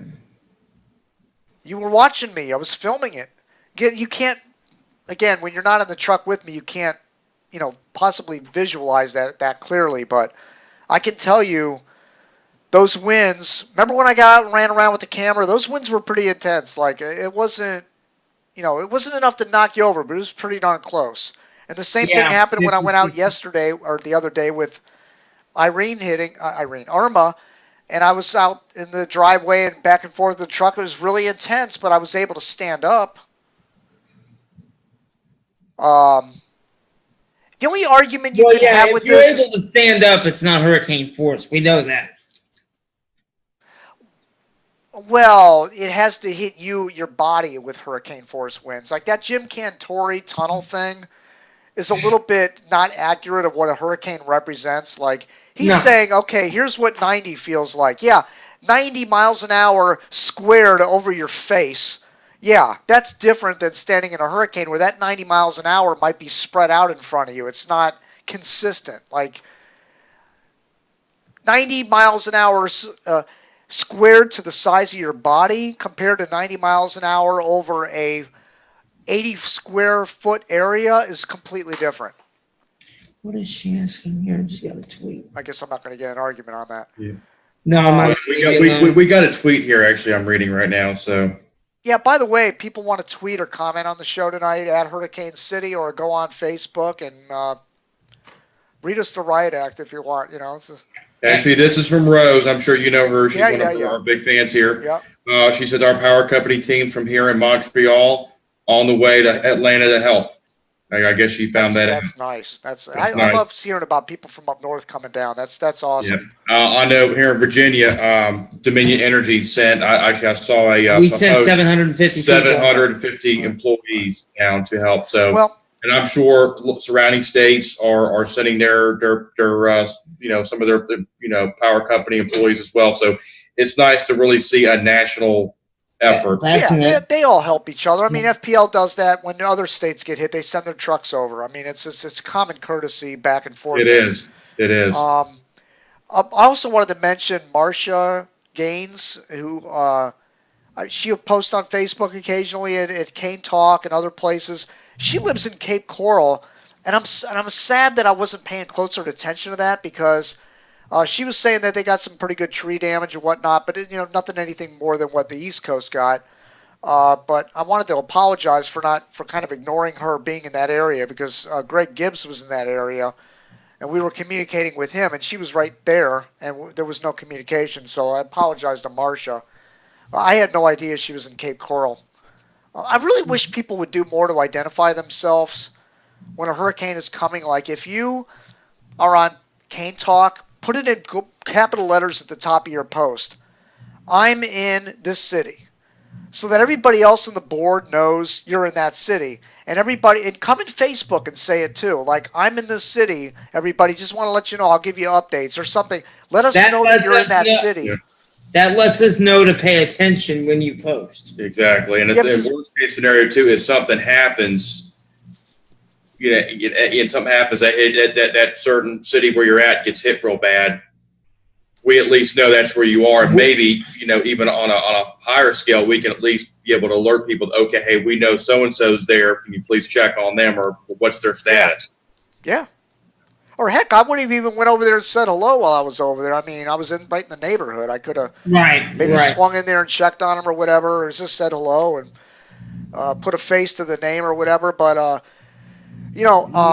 put it in caps or let us know in the social networks in one way or the other that you're there, so we know. Okay, I got to find out what this person's doing, because sometimes I get so overwhelmed I can't unless I know. I'm not even hardly in Cane Talk when it's going down. Like, I'm so overwhelmed with what's going on with the broadcast and the house and family and everything else that I'm singularly focused at that point on. I'm going to war. That's the way I look at hurricanes. Like, I'm going to war, and unfortunately, I like to take it to the enemy, which is going out in the storm. But hey, I got it. Well, let me see if I can find it. Hold on a minute. Maybe this will play. This may not be appropriate, but let's have some fun. I hope I can find it. Oh, it's in my messenger. All right, it's 10 to 10. I guess we'll wrap it up shortly. Short show. We're not going to wait for the 11 p.m. advisory because there is no 11 p.m. advisory. Thank God. Well, maybe there is on Jose. Probably something on Jose, but we'll do that later if it becomes a threat. Yeah. We're not going to rule it out altogether, but for now, hey, we're our main focus is we're breathing. Yeah, we're breathing. Like I said too, folks, we are a community here at Hurricane City. Like Jim said, if something happens, if things are getting bad, you let us know. Yes, I did enable the sound, so you should be good. If something happens, and you let Jim know, hey, there's issues here. Trust me, we'll know that we can get somebody out to you. Make the authorities aware.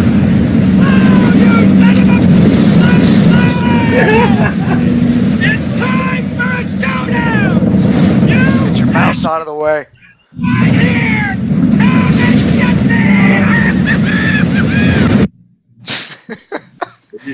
me! What movie is that from? That's from Forrest Gump. Forrest Gump. Yeah, that's Gary Forrest Sinise. Gump. Yeah, it is, isn't it? Yep. Gary Sinise. Excellent movie. Yeah. Even to this day, excellent movie. So back to what you were saying, Don, about family. I wanted to put my condolences out to Nancy Gibson, a.k.a. Weather Girl, in the message board. She texted me because I was wondering why she's been so quiet lately. She hasn't been, hanging out on the board. She hasn't been watching the shows. She hasn't, she was really, really active. It turns out, she was really tight with her sister. They live up in Fort Walton Beach, Florida, and her sister just died of lung cancer. And I had no idea this was going on. Like, the whole time she was fighting this disease. And she helped host the Hurricane City gathering up there back in 2006, I think it was, 2005. Helped, with the balloons and all the decorations and everything. And she's really nice. I met her sister, and they were really tight. And she just died, and Nancy's just devastated over that. So I just feel bad. I just wanted to send my condolences out. I had no idea that was going on. Sometimes you lose track with these people that have been hanging out with Hurricane City for years. And we're getting old, man. We've done this for so long. Yeah. But people out there, it's just don't disappear on us. Still stick around, and the hurricanes aren't going anywhere. They're going to keep coming. Like a freight train down the tracks. They're going to keep coming. It could be your neighborhood next. You're going to want to listen to us and watch what we're doing, and go to the website and correspond with everybody, and get back in the groove, because it could be your city next year. It could be your city this year. The season's only half over. Remember, Matthew is in October. I think we're going to get a little bit of a break. We'll have to wait and see what happens with Jose, obviously. But October, I'd use a word here. October usually I won't use this word, but Jim, you know what I'm getting at. October usually has a monster attached. Yeah. Usually comes out of the Caribbean. Where do those 1 or 2 storms go? And we still have Jose to watch. I think we're going to get a break of maybe 2 weeks or so to close out September, depending on what happens with Jose. Now, Ryan Norcross, if you take out Jose, he says, and I quote, "The Atlantic is mercifully quiet." Yeah. Which is a few of the models want to develop a Cape Verde system out there and turn it north, next week. It's getting late for the Cape Verde. It's getting late now it's going to get harder and harder to get the Cape Verde systems across. It's funny, Bill, if people could hear our conversations we've had, off air, like we kept saying that the season's wrapped up between August 15th and October 15th. And all these Cape Verde systems we're seeing it's all going to come down to like a very small window for those Cape Verde systems, which they like to call Cabo Verde now or whatever, but whatever. Cabo Verde. Let me get it right. So only a small portion of those Cabo Verde systems are going to develop. And out of that small portion, a smaller portion of those are going to become the big newsmakers, right? They come across, they either develop east like this one did, or they develop when they get in toward the Caribbean and they become a big story like the Katrinas, And it's a very small window. We're talking August 15th through September 15th. And that's it for the Cape Verde, the long trackers. Like, we got to wait for them to get over into the Western Caribbean and settle down. And they'll simmer in the Caribbean, or they'll simmer off the coast of Florida, the Bahamas, or the Gulf of Mexico. And they'll blossom, and then they'll hit. Like Opal back in 2005 hit the Northern Gulf, or Wilma, or Mitch. It goes on and on. The big bad hurricanes that develop in October. Matthew. Yep, Matthew. Yep. Well, Matthew. Wait a minute. Yeah, Matthew was late. That's right. Yep. That's what happens. It's all the energy gets bundled up in the Western Basin, and then boom, we got an explosion of a system. So Sandy was damn near Halloween, for goodness sake. Yeah.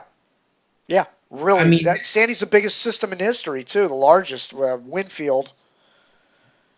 They call it the superstorm. It basically become a hybrid merged with a frontal system, and the thing was huge. How big was it, Paige? It's like twice as big as all the other hurricanes. Like, the size of it is enormous. But Irma wasn't a chopped liver either when it comes to size, and I'm going to have to add that into the group, and it's going to be interesting to see what the wind field size is compared to the other ones. I'm thinking it's going to be somewhere between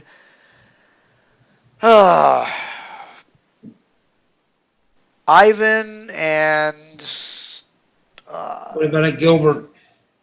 I think somewhere between Ivan and Katrina, somewhere in that ballpark, in between those two storms.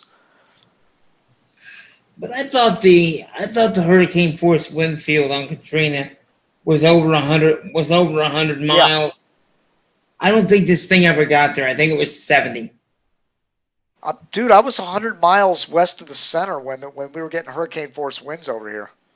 No, I don't think east of the center. I don't think you got them sustained though. I think they were gusts. I don't think that Alabama got sustained hurricane force winds from Katrina either. Interesting. Right? That's all that's 120 miles is Alabama, right? From where Katrina hit. So it's 185 miles from Foley, where Mayan is, to New Orleans. Yeah, so no, wait a minute. That can't be right.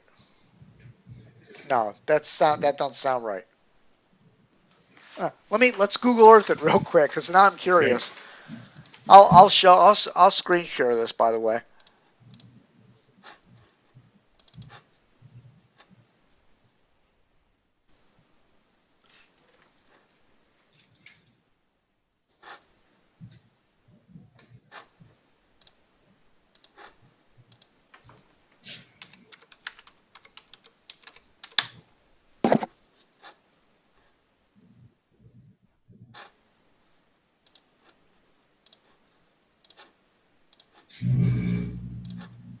Okay, here we are.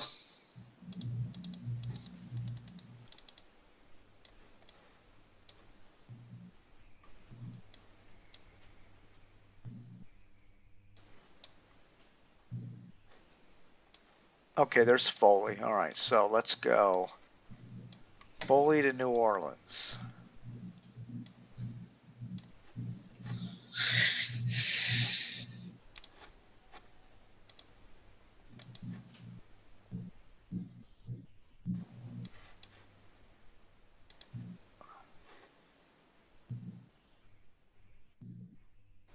Yeah, it's like 144 from Foley.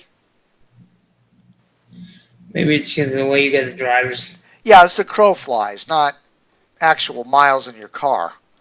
Because remember, hurricanes don't drive roads; they're open expanses of wind, so you got to draw a straight line on that. Yeah, so I mean, if you drive it, it's 185, but I can Now, see. now consider it just came east of New Orleans too. It wasn't right over New Orleans. Didn't it miss them by like 50 miles to the east? Yeah, it was like from here. So let's say from the eye of Katrina to Foley was about 110 miles. So are you saying she didn't have sustained hurricane force winds from Katrina, did she? No. Right. So they're about the same then. All right. The hurricane force wind field went out officially 120 miles, right? 70 miles. It's 70 miles on the last one. 70 miles. Yeah. 70 miles on Irma. Yeah, 120 would basically be all the way to, this her area. I mean, what's the town I'm looking for? Ocean Gulf Springs, Shores, Foley. Gulf Shores. Yeah, Gulf Shores would be hurricane force wind field.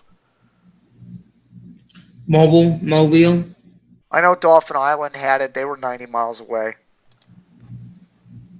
Well, Dolphin Island's also out further towards the Gulf, too. Well, yeah, but they're more exposed, but still, I mean, like I said, miles are miles. It doesn't matter where you are on land, but it still counts. Look, yeah. I think it was a little smaller than Katrina, but not much. And, I mean, let's do this. Let me go to let's do Florida. Let's see. Here, it made landfall in Naples, right? So here's Naples, like roughly. The eye came in right here, right? So let's go from there to my area is 90 miles, like 93. And then when it was up in here, came in this trajectory right here. So the eye was like moving north, like right in here somewhere. And again, like 90 miles. Like, I think it was actually 100 miles, 103 miles to be exact on the HurTrack program. 103 miles to my west. And I was getting hurricane force winds. So, and if they weren't sustained hurricane, they were right under it. Like, it wasn't that much of a. It was a big hurricane, man. It wasn't average. I would give you that. I would say the winds were somewhere between. I mean, let's look at the advisories. Let's take a look at the advisories.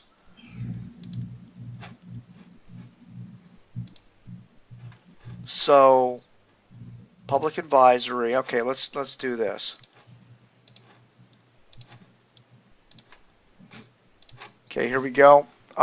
This was the last. Let's see, 5 p.m. September 12th. Let's go back. Okay, 2 p.m. Let's go 5 p.m. September 10th. Irma nearing Naples. Maximum sustained winds 110. And they had the wind field, let's see.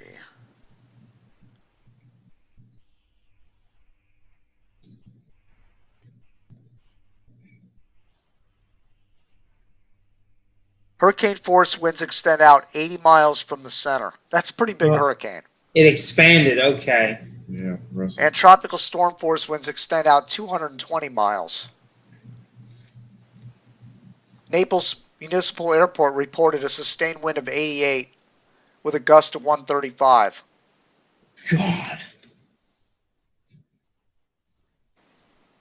Okay, so let's look at it when it was down here, Key West, which was, what was that, Look like at the 2 look at the a.m. or 8 something? a.m. Look at the 8 a.m. advisory. Wouldn't it be 5 though? Wait a minute, 40 miles southeast of Key West at 5. And then it was 20 miles east-southeast of Key West at 8. And then it was 80 miles south-southeast of Naples at 11. So the 8 a.m. was about the closest. 20 miles east-southeast of Key West. Winds 130. Moving north-northwest at 8. And the hurricane force wind field extends out 80 miles from the center and tropical storm, so it was the same size. Okay. Now let's look at it when it was up near our, let's see. See if it expanded or decreased. This would be 40 miles east-northeast of Sarasota. That's too far. 30 miles southeast of Port Charlotte. That would be about the closest approach to me. At that time, the winds were 105. And the wind field was 80 miles. Tropical Storm 220. So it's basically remained that size all the way up. Yep. All right. You win, I defer. I'm trying to find that forecast I was telling you about. 35 inlet. That's not it. Forecast probability advisory.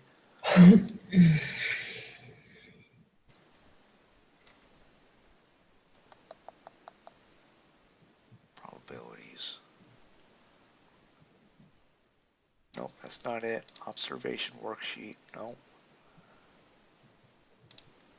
Yeah, no wonder you couldn't find that. They used to list it differently. Maybe they changed the way they draw these.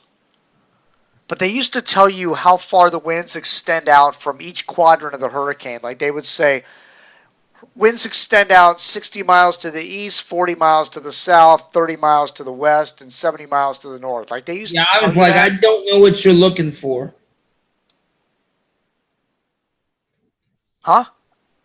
I was like, I don't know what you're asking me. Yeah. But that's the way they used to do it in these forecast discussions, forecast advisories. Maybe they decided that wasn't worth public dissemination or something. I don't know. Yep. 30 to 40. C's.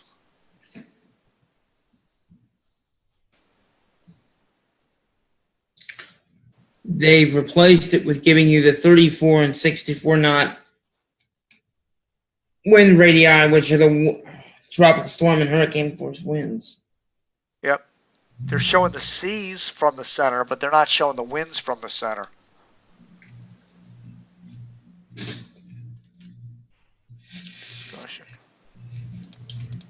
Huh. Yeah. All right, so I guess that's about it for the show tonight. Yeah. I think that's going to do it for this show.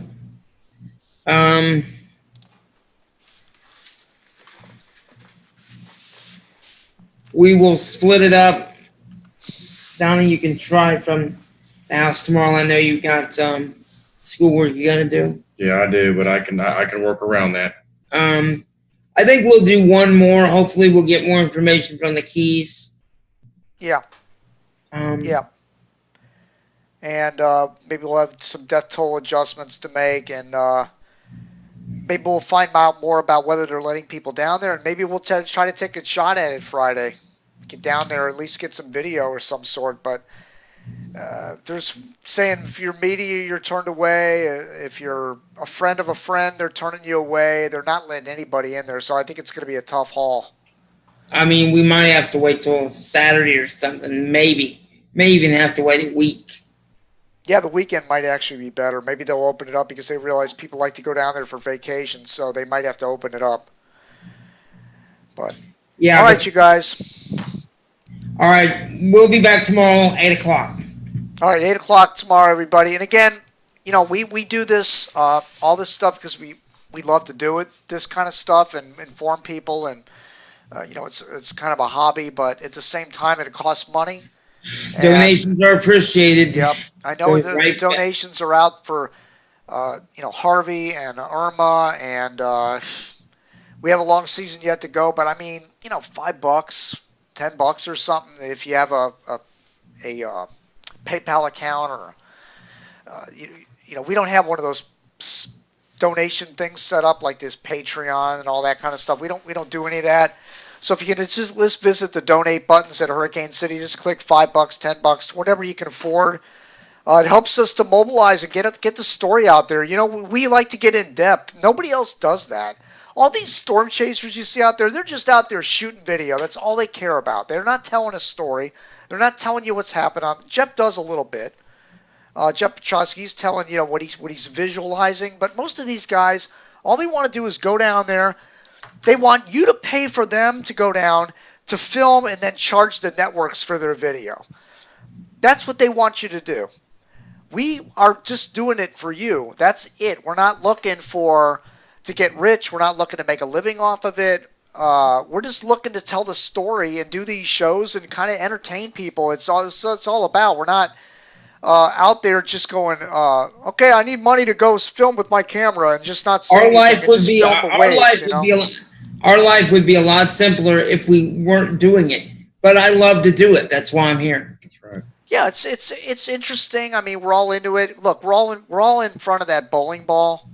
All of us, from New England all the way down to you know, Nicaragua. We're all watching these things together with these bowling balls coming down the tracks, you know, and you don't know a ball's going to veer off the track. It's going to hit somebody, and we're just here to talk about it. You have to be a little sick to love this, but you know, we all have our things. You know, there's a lot of people that are into military. Like remember when you're a kid, you collect all the little military men and the tanks, and some of these people grow up and they still are into that. Like they keep track of all the names of the ships. They know every aspect of the military, every rank of official. They're really into that. That's their hobby. There are people that are into space and astronomy. They know all about the stars. They know all about what's floating around out there that could come and hit us, what asteroids are out there. There are people that are into volcanoes and earthquakes. They study them, and they don't even do it for a living. They're just into it. I mean, there's nothing wrong with this. It's just providing another source of information. That's it. Yep. And with that, we will wrap it up for the evening. Jim, great job as always. Enjoy a good night's sleep. You've earned it. Yeah. Have a cold beer. Have a cold beer. In the AC. I hate to rub that in, man. With so many people out there not having AC tonight, God, I feel so sorry for you, man. Yeah, I mean, I went 3 nights, 72 hours. Some of these people might go double that. It's just, they need to get that power on. I feel so sorry for you. Just try to keep cool. Lay somewhere where you can get a little breeze on you and try to rough it up. Go to a mall. Go to a library if you can. They should be opening up. Go to a store that has AC and just take a couple of slow laps around the place. They can't say something as long as you buy something. I don't care if it's a damn candy bar. Yeah, and while you're out, go have dinner somewhere nice. Treat yourself. You've been through hell. Go out there, get your mind off it for a little while. Go to a restaurant, sit down and have a nice meal. Especially, husbands and wives, you get on each other's throats. I know we've been there with that. You're stir crazy when you're in a hurricane like that, and you're stressed and you're hot and you're aggravated and you're, like in my case, scraping the hell out of you're cutting yourself, and you got all these branches and crap and all this stuff. To go out and treat yourself to a meal, go to a movie, just get out of the house and try to live a little bit. And this will eventually just go away. It'll be a footnote in your photo album for the future. But I know what I'm doing. I know what I'm doing Sunday. My feet are going to be up. Yes, the Colts suck, but I'm going to be watching football all day. Yeah, I know that's right. I know you're going to be watching. I'm going to have to try to get in that gear. I just can't get in it right now. But we'll see on Sunday. Who do you have? That's right. You have the Chargers. Yeah. L.A. We'll see. Yeah, we'll see. Weird. I'll watch it probably. But that. Yeah, I know you'll watch it. But on that note, good night, Jim. Any final words, Donnie, before we get out of here? Jim, hey, you've been through hell the past couple of days. You and Barbara, relax, enjoy it. Like I said, have a cold one the night before you go to bed. I assume, are you going to be out working tomorrow doing? Yep, got to work tomorrow. Yep. Yeah. Well, finish what I did today. Oh, by the way, oh my God, I forgot to tell you guys, it was a disaster today. I get onto the job site and we're just finishing up, right? We get all the blacktop laid out and a hose breaks, man. It was like, oh my God. It was like no explosion I've ever seen in this business. It sounded like a stick of dynamite went off and the sealer went flying everywhere. It was up in the air. It must have been suspended up in the air for like 15 seconds. That's how high up in the air it went.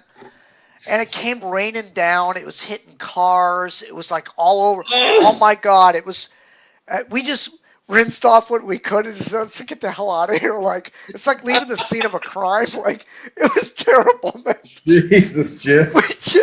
Oh my God! We got back to the plant, rinsed everything off. It's like we weren't there. We don't know nothing. It was just terrible. It was like what? It was all in my face and my hair. Like it was. Oh my God! It was a disaster. It was unbelievable. Way to try to end the week after the week I've had. It just was like putting salt in an open wound. Terrible. You had to be like, anyway. Well, Jim, hopefully tomorrow's a better day for you. You enjoy the AC tonight, get you some rest, and we will see you tomorrow night. All right, Donnie. Thank you so much for joining Bill for these shows, by the way. I appreciate your assistance on this. It's a lot of fun having you on the show. It's taking a lot of stress off me, helping some of the equipment, and at least I know if I got to have a break for 5 or 10 minutes people don't understand. I mean, a lot of it's restreaming, finding cams, but typically the minute I can be here for 4 or 5 hours, keep something up. Everything's good. You step away to get a drink. Everything goes to hell. Go to the bathroom. I don't care. Everything goes to hell. I know. It's just, it never fails. Yeah, I know. I mean, look at, I left Jim Sunday night to go get something to eat. He had ran on broadband for 3 hours, no power. We're thinking, okay, good.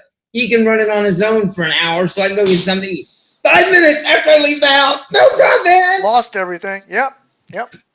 But you guys make a good team. That's why it's good to have Don there because Bill, you can step away, you can do what you got to do, and Don, you can step away, get a drink if you need to. It's better that way because you're not constantly glued in front of that computer screen all the time, waiting for the wheels to fall off.